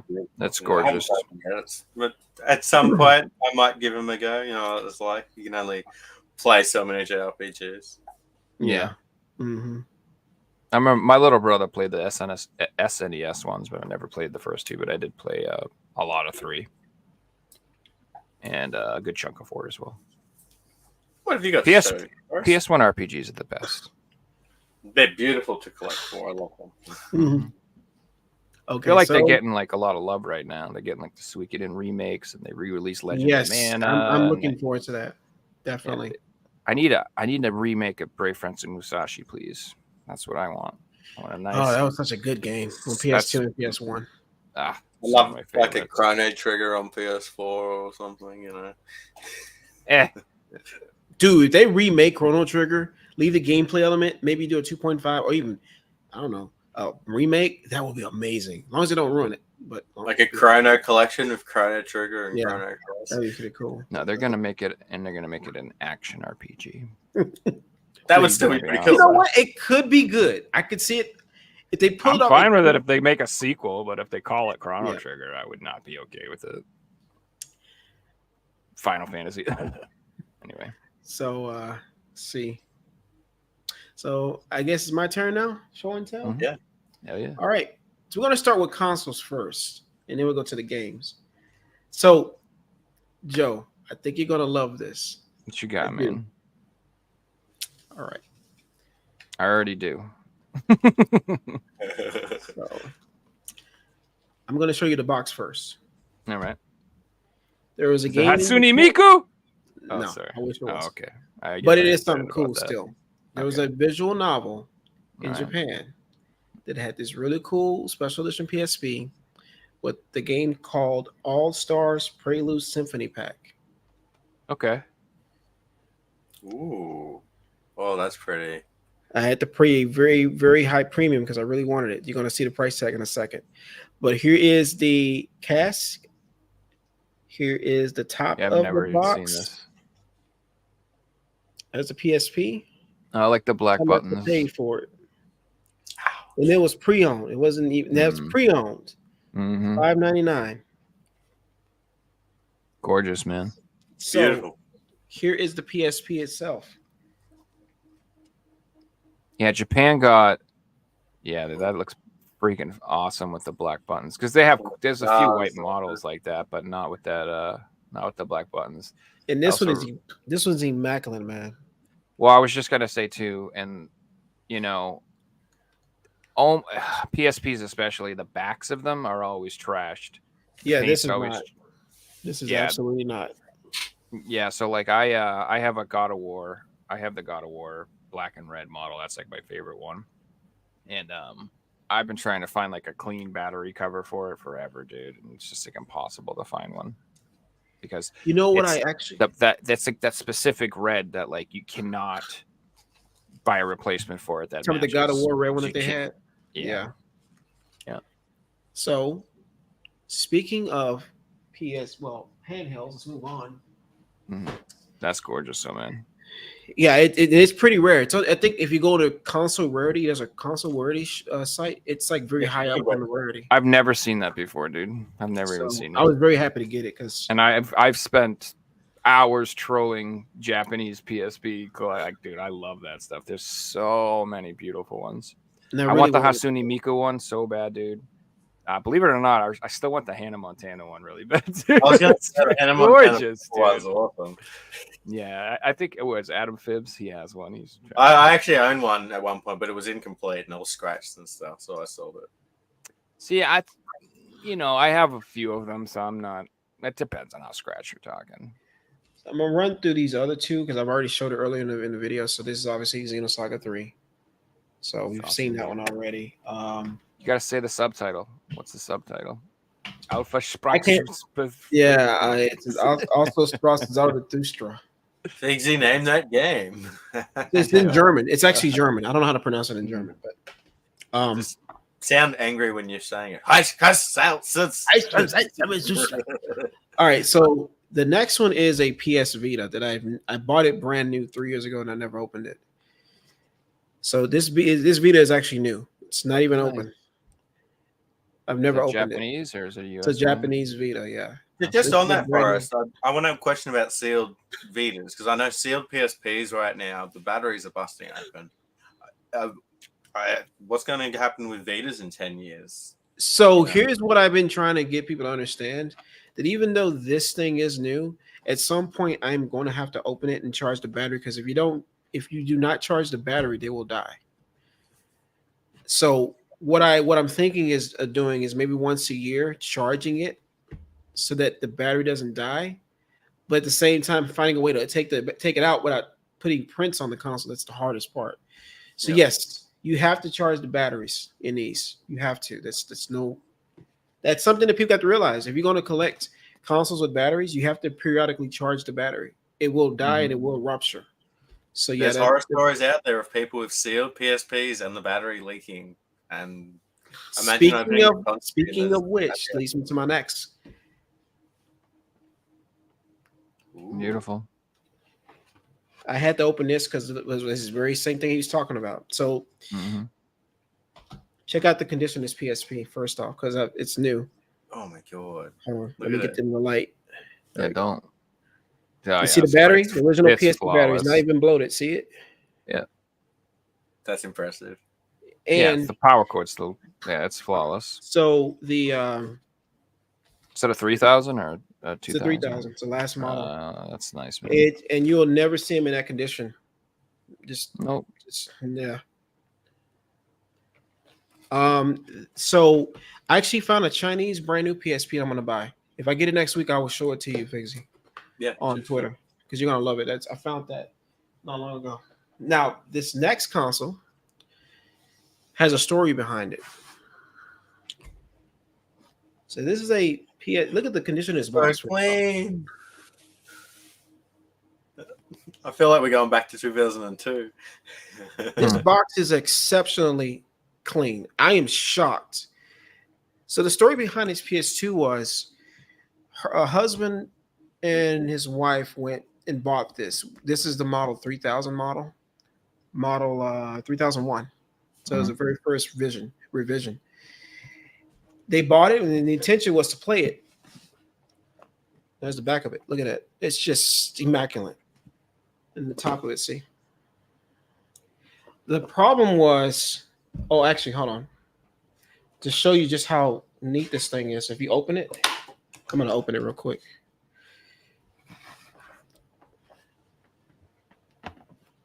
Stick of the controller and all that. See, Yeah, it's basically untouched. basically unplayed. Yeah, her husband got sick the night he bought it. They opened it, and her husband got ill. His health never recovered, and he eventually passed away like last year. So during that time when he bought it, he got ill, and they never played it. So it's practically new. The system, the console was out of the box, but the lady told me that it sat in one spot for almost a decade. They never touched it. The controller was never taken out of the wrapper. They plugged it up, but he never played it. The system doesn't have a scratch on it anywhere. It's basically new. So I am very, very happy to have it, but during the circumstances of her husband. But I don't think I've ever seen a clean PS2 box like that in a long time. So to have that was very, very cool. That was a nice piece, man. Yeah. So getting to some games now.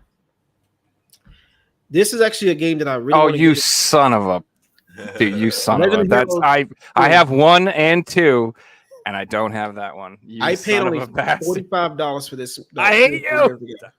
Now it's like almost So expensive. $200 now. I was like, what? Bro, I look for that on eBay like 3 or 4 times a week. I look This for a was in copy of that immaculate game. condition, man. Oh, it's beautiful. Yeah. So I got Bro, lucky. keep your eyes peeled. You let me know if you see another one for. a Dude, I see this all the reasonable time. amount. Dude, I see this all the time. I've seen like several Where? of these copies of this. Dude, find me one for less than Call the movie $100. trading company. If you have a movie trading company, call them to have one shipped from the store down here off of Northwest Highway in Dallas. They have one. If you want to get one. So next is Orishika. I need trails. Bloodline. I need Trails of the Sky too. Do you have Trails in the Sky? They have Trails in the Sky there too, I believe. I don't remember the price of it. Yeah, it's probably. So not this is good. Orishika Bloodlines on PS Vita, which is extremely expensive. This is a really good turn-based JRPG. Full customization of characters, has beautiful graphics. It's trying to autofocus on my face, so it's kind of. That's the Region 3 English version, right? Yes, it's the English, the Asia English Region 3. Yes, sir. Yep. But I paid $150 for this. It was worth it, but I had to pay a premium, unfortunately. Vita. But it's a Vita game. It's probably Vita worth isn't a lot so more than that today, right? Yeah. Next is one I got when I was traveling for work up in the state of Wisconsin. I don't remember the game. Do I have the video game sticker on here? Do I? What company? No, I don't. They don't have the name on the sticker. I wanted to get my hands on Tears to Tiara 2. This is brand new. I never opened it. I Unfortunately, rarely see that paid version. Huh? $90 for this. Is that But I with the really, really wanted this. So, and It's it so comes with cool. the You can see the title through the top of the case. That looks awesome. No, it's an art book on the back of it. That's what. Yeah, it yeah. is. That's the art. Yeah, book that's in what it. I'm. Yeah. That's what I mean. Like the way it. The way they you can packaged see it in there. Yeah, it's through- pretty Yeah, cool. yeah. That's really cool. But I really, really, really, really wanted this because it's an extremely hard game to get nowadays. Bryce, I've actually never seen that version apart from I own that sealed version of the art book, and I've never seen another one. It's the first one I've seen, so that's cool. Oh, really? Yeah, it's not. It's very, very uncommon. The next game was one that I really want to talk about for those who are still collecting PSP. This is the European version of Tales of Eternia.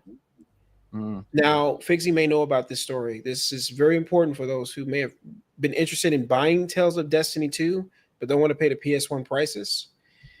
So if you're going to get this, there are 2 versions of this game. It's called the Vote Glitch copy and the non-Vote Glitch copy. It's crucial to know you have to find not the recent, it's called 1.0 update. That's the Vote version. You want to go for the one that's 1.2 or 1.3. So Ubisoft printed this in Europe. You have to find a version on the UMD disk. You won't know unless you actually go to the update on the UMD itself. If it says 1.2 or higher, you got the version that is not broken, meaning you can play the whole game and it will not glitch. Unfortunately, the original print, version 1, you cannot beat the game. It's not possible. When you fight the boss, that's the Vote boss, he does an attack in the game and the game crashes every single time because he does the attack every single time. You cannot beat the game with that version. So this version is worth $100.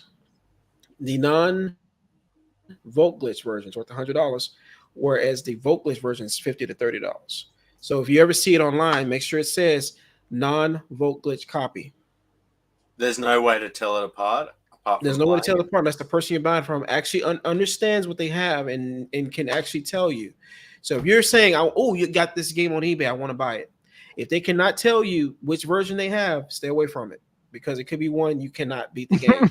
I can't even get to tell me if it's PAL, what country it's from, if it's sealed, if it's the game in the picture. The final boss in the game. Is it the actual pictured game, or is it just some shit they pulled off of a freaking? Oh man, my people on eBay, dude.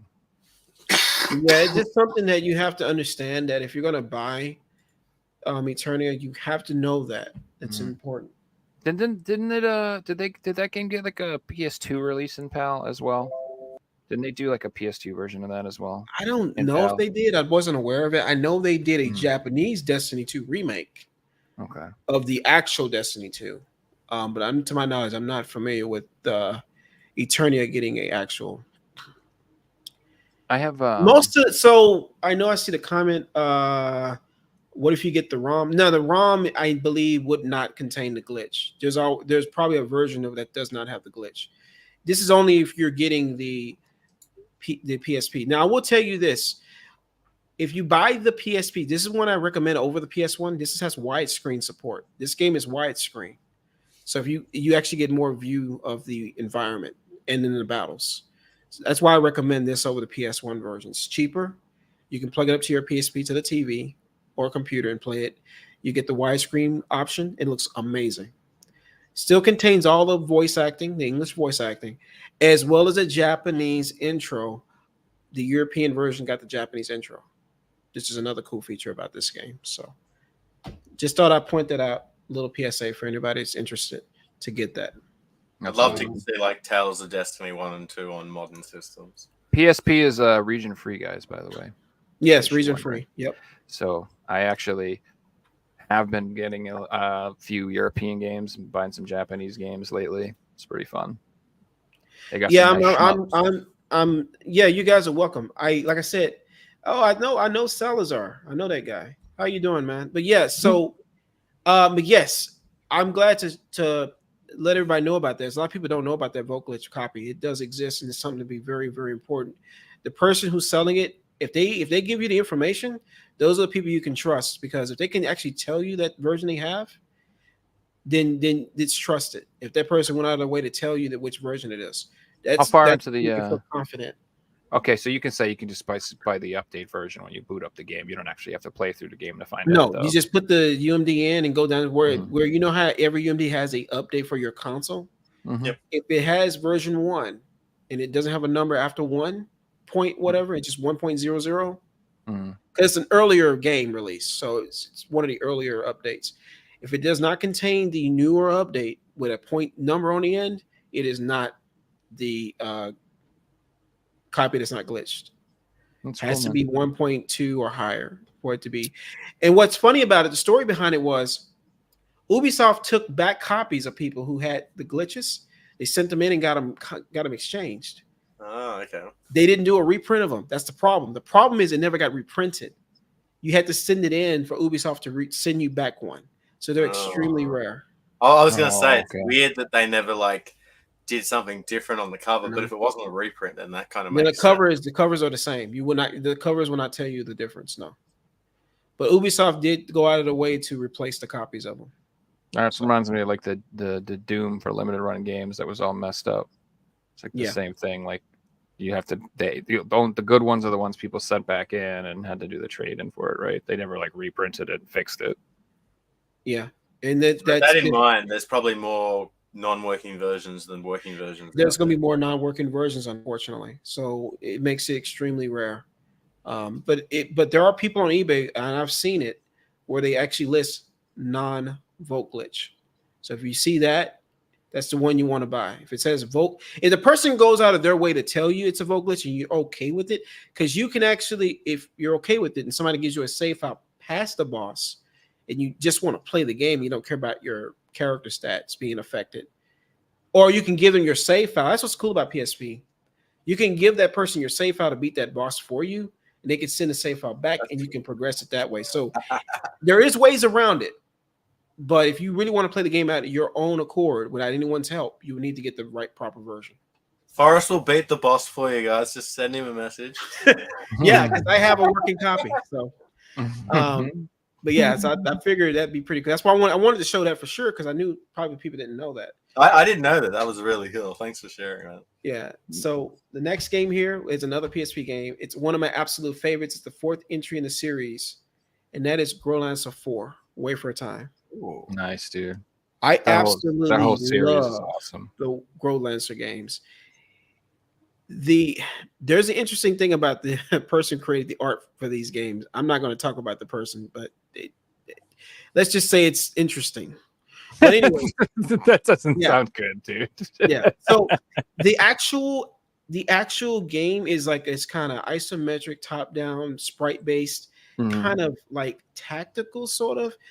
There's strategic routes you have to take in like the maps. Like you go into a tunnel, it can be dark. You may need to go find a flashlight or some kind of firelight to get through the tunnel. You can't just go straight in. There's like areas where you have to escape monsters and go through mountains, and maybe you have to take split paths for your characters to go to escape routes. Like it's a very cool tactical game. I absolutely love Growlancer 4. This was one of the very last PSP releases, or one of the very end, the very tail end of the system's life. And Atlas released it, which anything Atlas does is pretty much a done deal being rare. But I love the end at the end of the life cycle, especially at the end. I love this game. I absolutely love the art style of the characters. Very 90s, early 2000s kind of design. But yeah, if you really want a good tactical kind of it's like a semi-tactical, semi-turn base. It's a mixture of both. It's a weird like. I love those types of games. Oh, dude. PSP has a plethora of strategy RPGs if you're into them. There's so many good ones on the system. Man.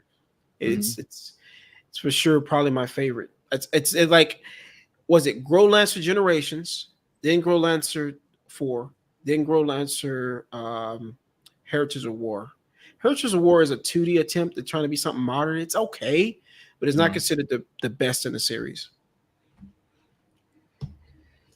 So, should I do PS1 or should I do PS4 first? Which one do y'all want me to do? Get PS1 and then we'll get a PS4. Suikoden 2. It's a good one. Look at the condition of this one. Yeah, it looks clean. Yeah. And the disc.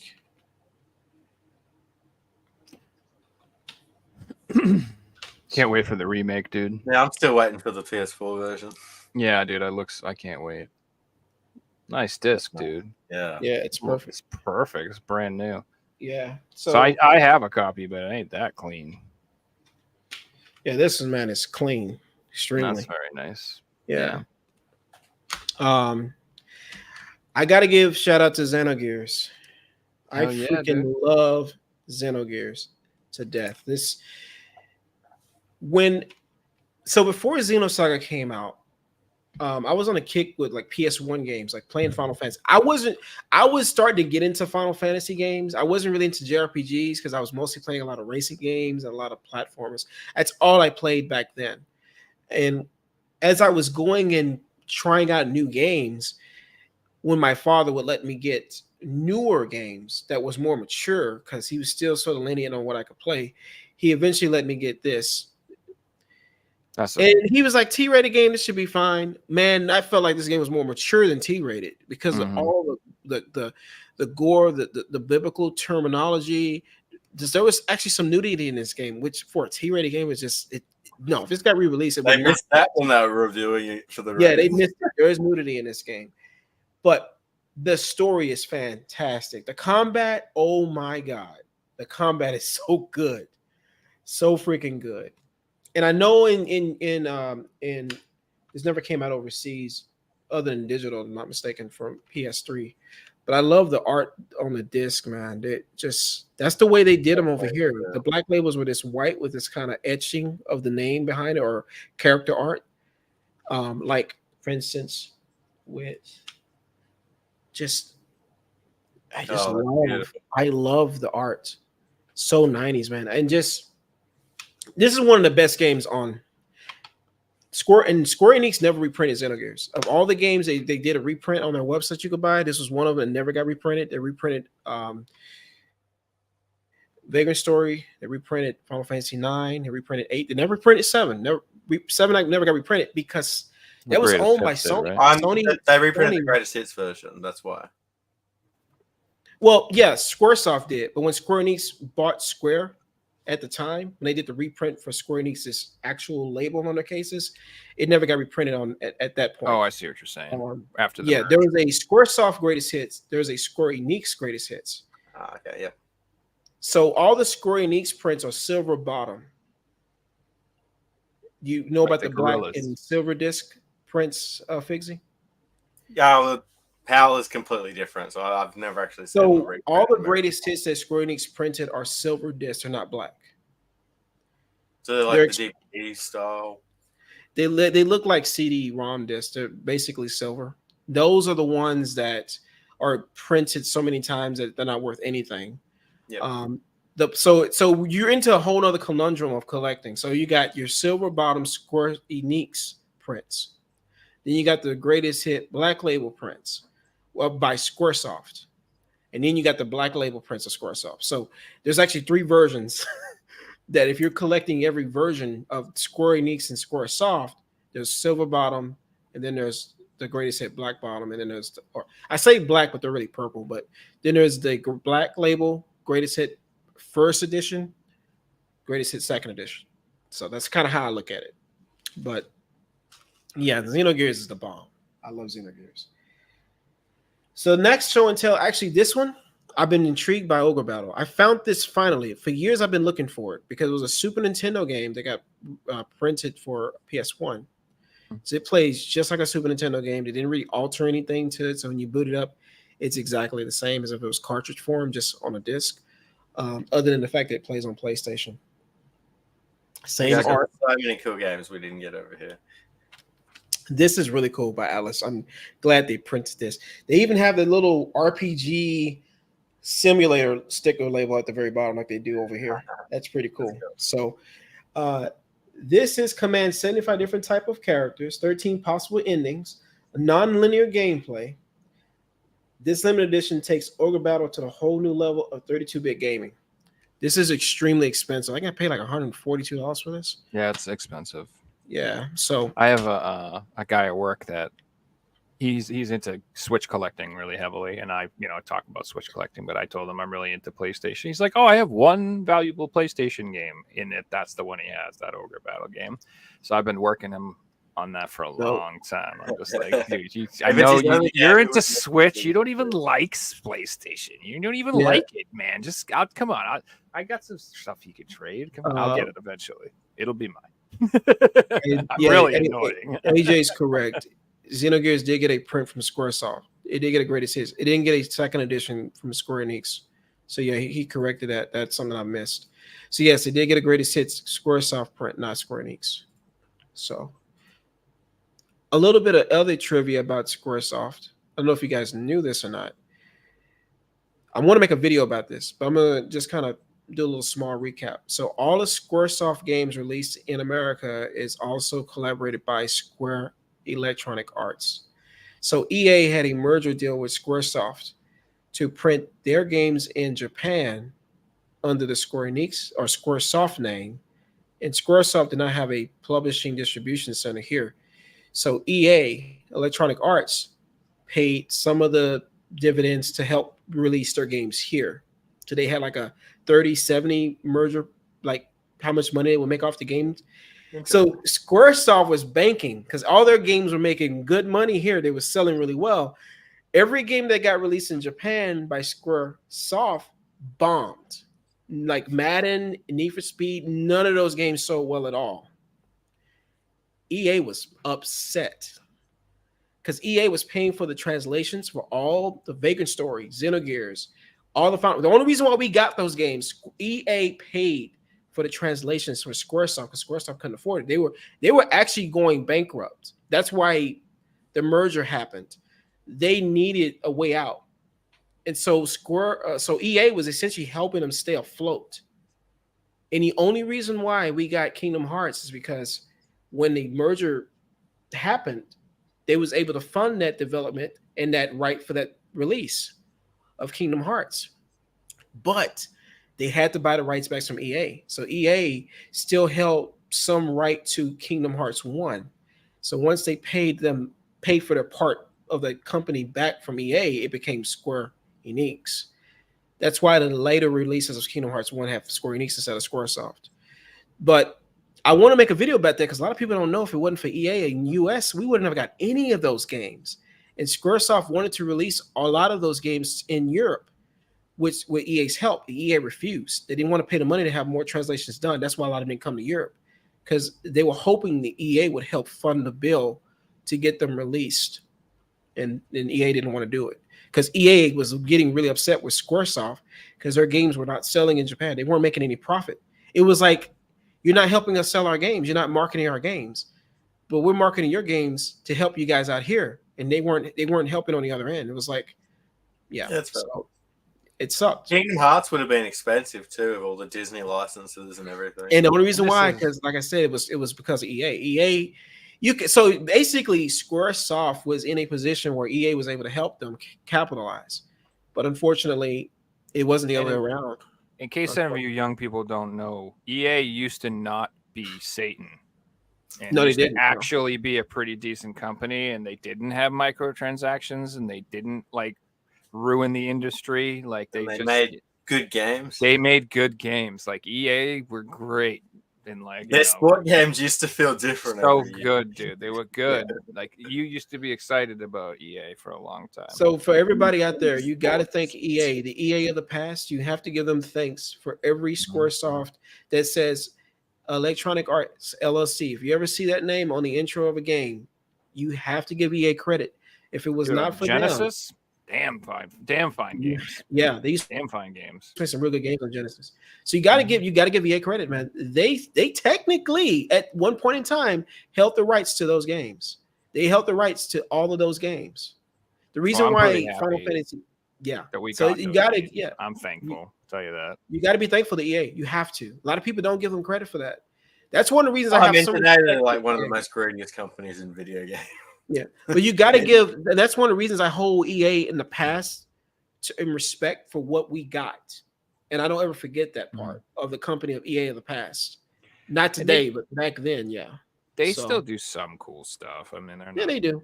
They do. I'm not gonna knock them, but they fund like an indie game every year or a project every once in a while too. Like I'm pretty sure that Unravel game that came out was just like a random. That was actually good. Game. Yeah, great game, and EA decided to just help them put that out, and so like they do their stuff, and I'm one of those people who's like a realistic approach to like business.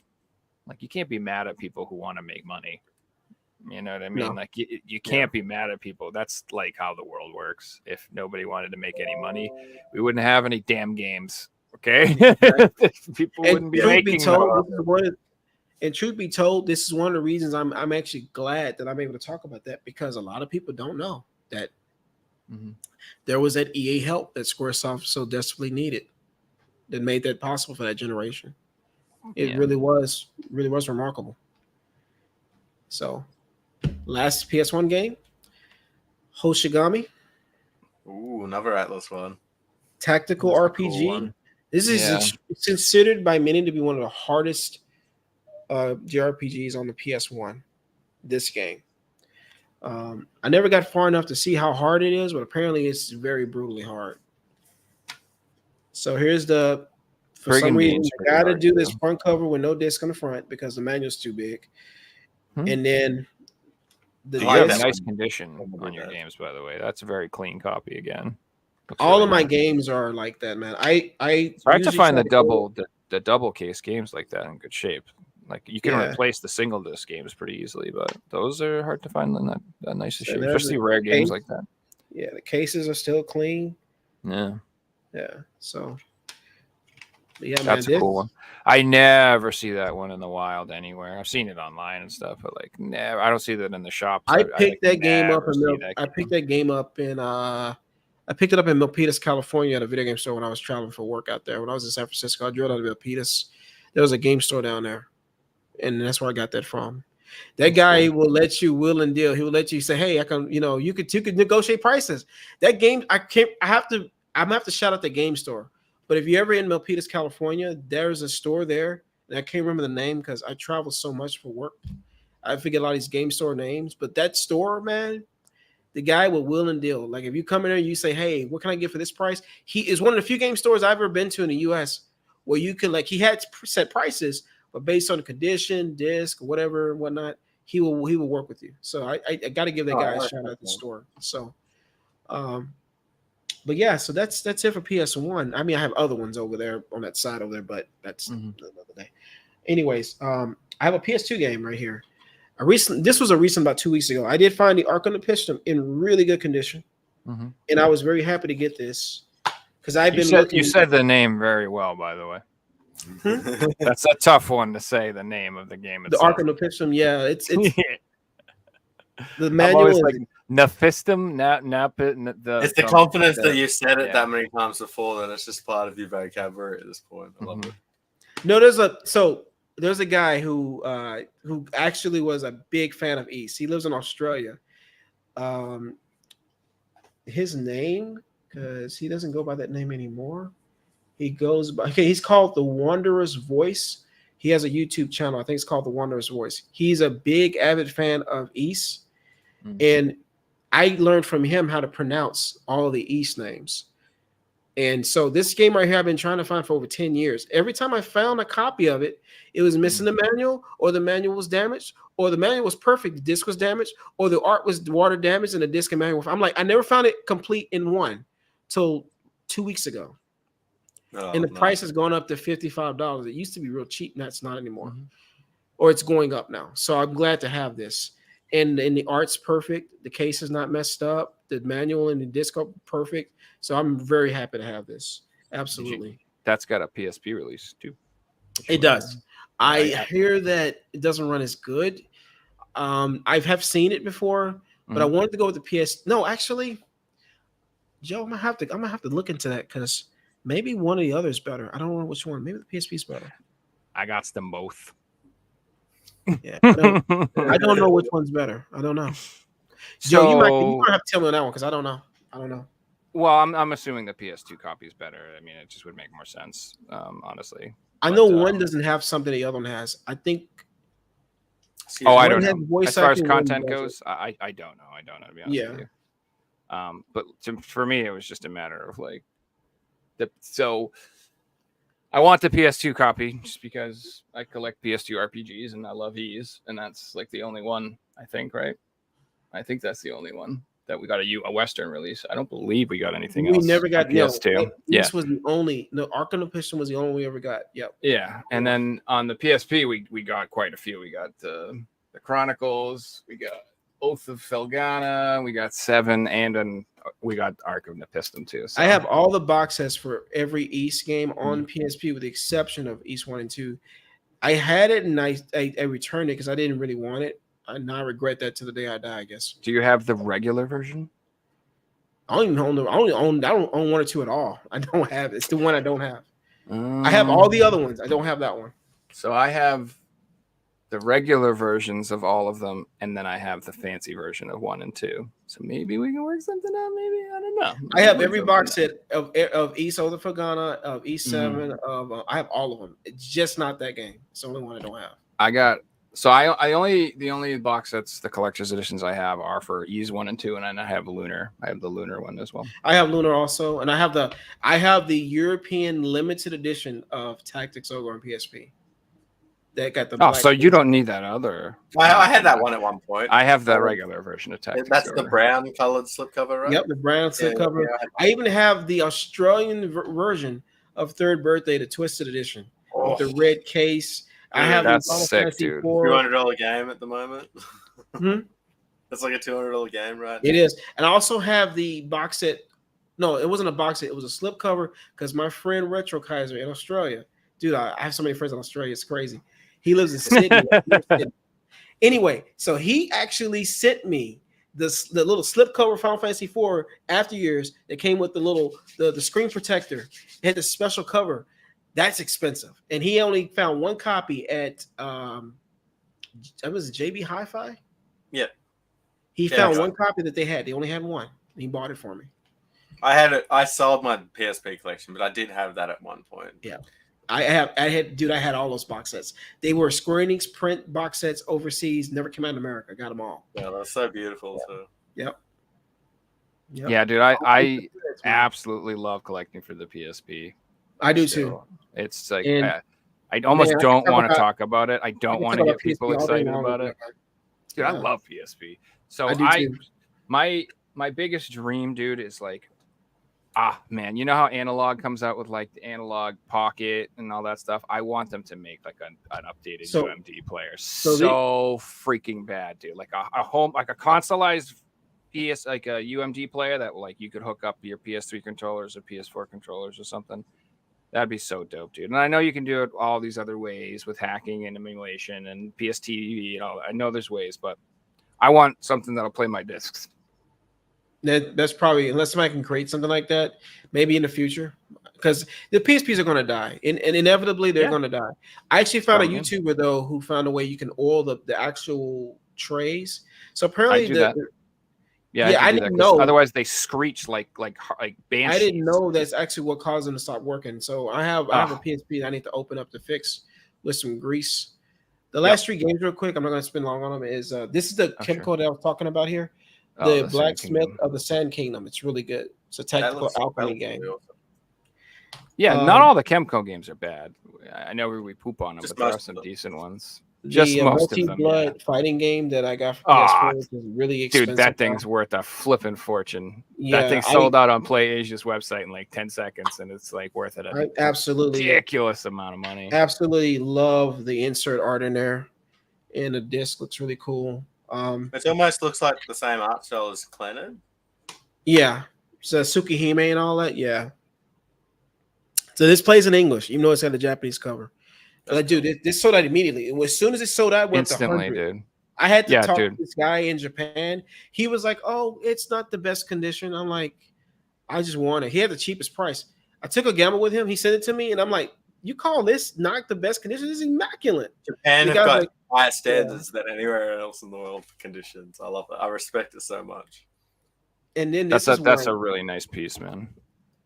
That's going to be worth an insane amount of money down the road. Go ahead, sir. This right here, I got to thank a lady on YouTube. If you ever heard of Fufu Dogs, she is a very popular YouTuber. I'm really good friends with her, and she sent me this game that was a release only in France. It never got released anywhere in Europe but France. Ori. Ooh. And this is in French on the back, but this was a France release about this kid who turns into this dragon and goes around. It's such a cool, like, interesting game. I absolutely love it. Absolutely. But the only way you can get it is in France. So this here is a really cool thing. I'm actually really happy to have this. That's cool, man. Yeah.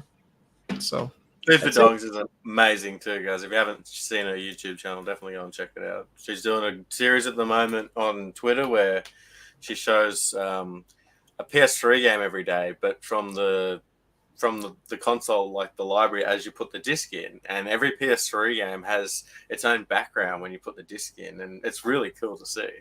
Like, you don't get new games anymore.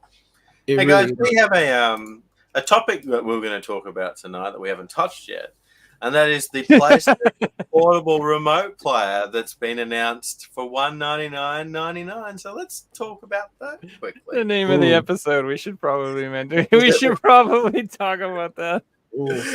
So it's been announced. They've done a couple of things. There's going to be no Bluetooth. So basically what it is you get a controller and it's going to have a screen.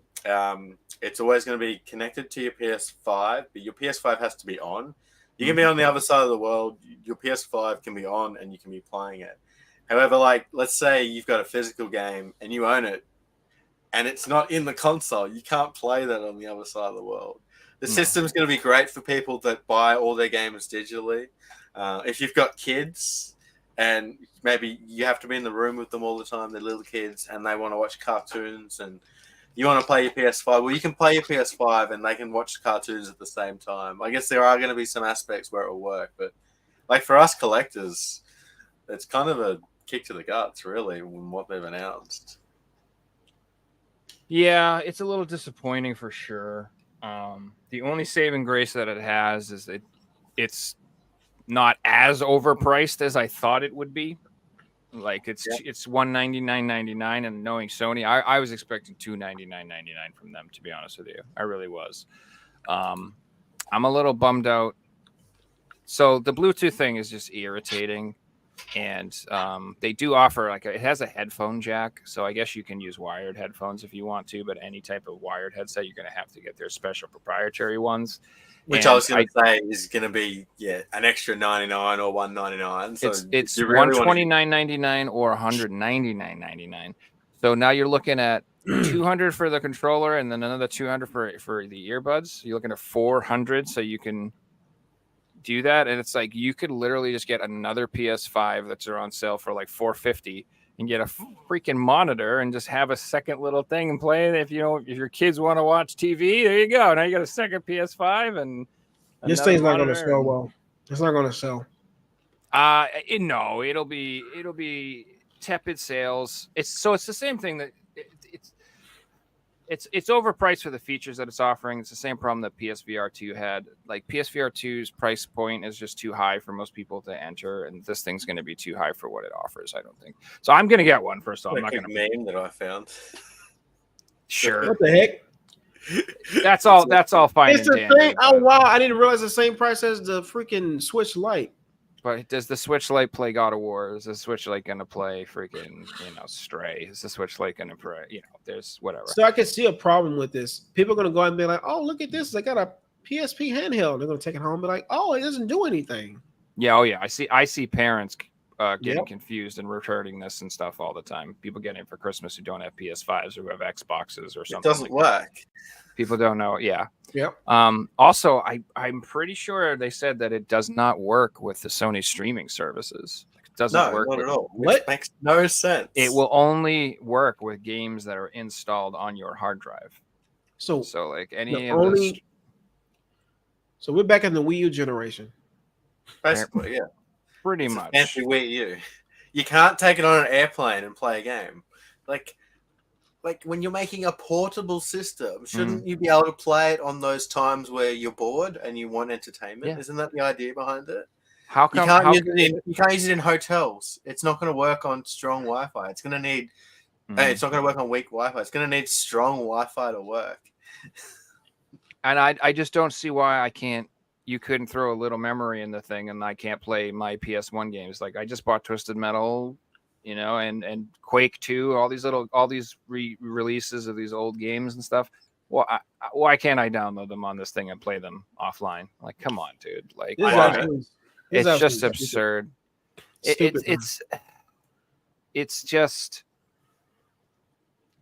Sony is just, I don't get some of their stuff. It's like the same thing with the Vita. It's like I don't understand them. I don't understand like their design team too. Like also, no offense, the look of this thing is not ideal. It is not very nice looking. It's just not. I mean, even the PS TV, like that thing fell too because that thing was freaking amazing compared to this thing. The PS TV is it was amazing, but the fact that half your games didn't even work on it. You have to hack it to make it work. Yeah. Another thing to add is this isn't really anything new. Right now, if you've got a PS5, a mobile phone, and a controller, guess what? You can play your PS5 games on your phone with a controller. All they've done is put the phone part in the middle of the screen and hook the controller up to it. That's all this is. It's not like they've made a new product that we've never experienced before. It's not like the Switch for the first time or anything like that. Yeah, I think there's got to be. This can't just be strictly PS. There maybe there's something they're going to do to it to update it to where it'll work. Maybe there's just got to be some other reason they made this. It can't just be for remote play the Oh. PS. It has to be. Imagine they just were like, "Hey, we just threw a Vita cartridge slot in there in case you get Vita games." I mean, that would have been Why? fine. How Can cool you would that imagine be, that? dude? You know what? Yeah, dude. Yeah. It's like Imagine- it's like you know how Atari just announced the 2600 plus. They're like, "Hey, we're going to release an HDMI console that plays old Atari carts."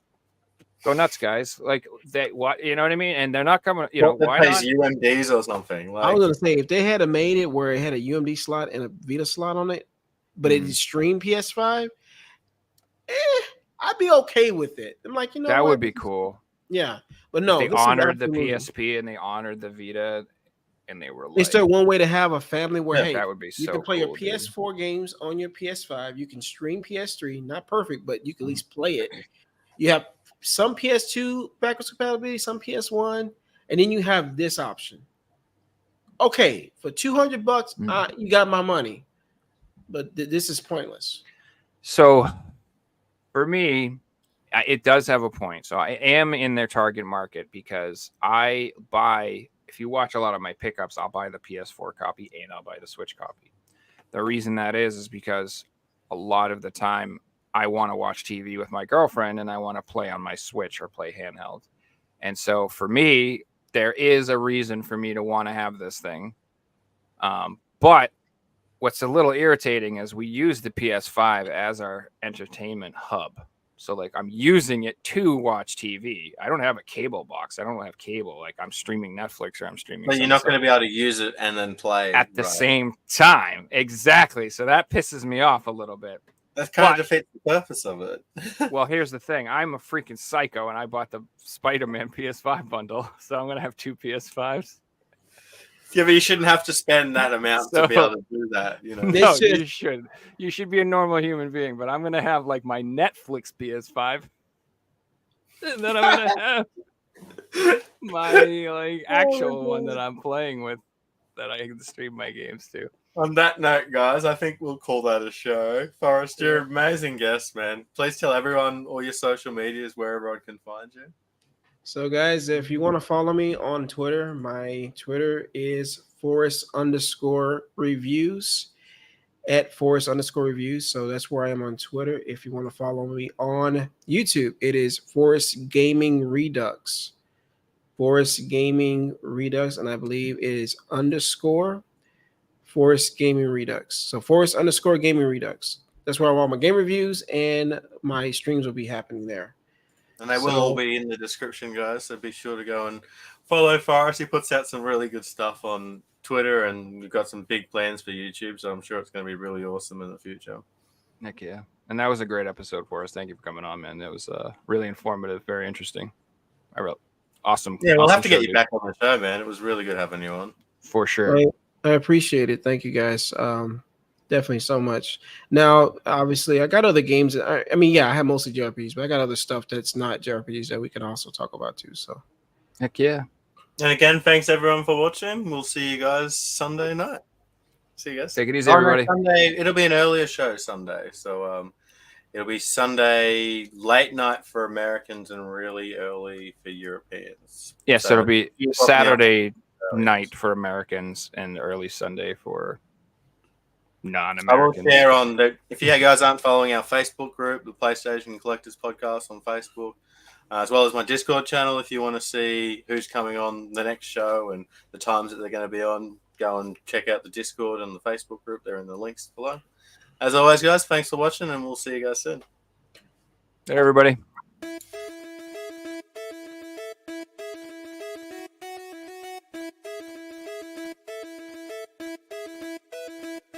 You found the coolest place to be, the PlayStation Collectors. And come on, won't you stay with me? Welcome to the show. Gather round the boys and girls, collectors from around the world. Let's show the people what they need to know. Welcome to the show. Gonna talk to guests when we got the best. Gonna put their knowledge to the test. Gonna laugh and need, gonna live the dream. Gonna show you things you've never seen. Gonna sing a song to the break of dawn. Gonna rock this party all night long. So come on everybody, let me see you dance. Get yourself ready, you got one more chance.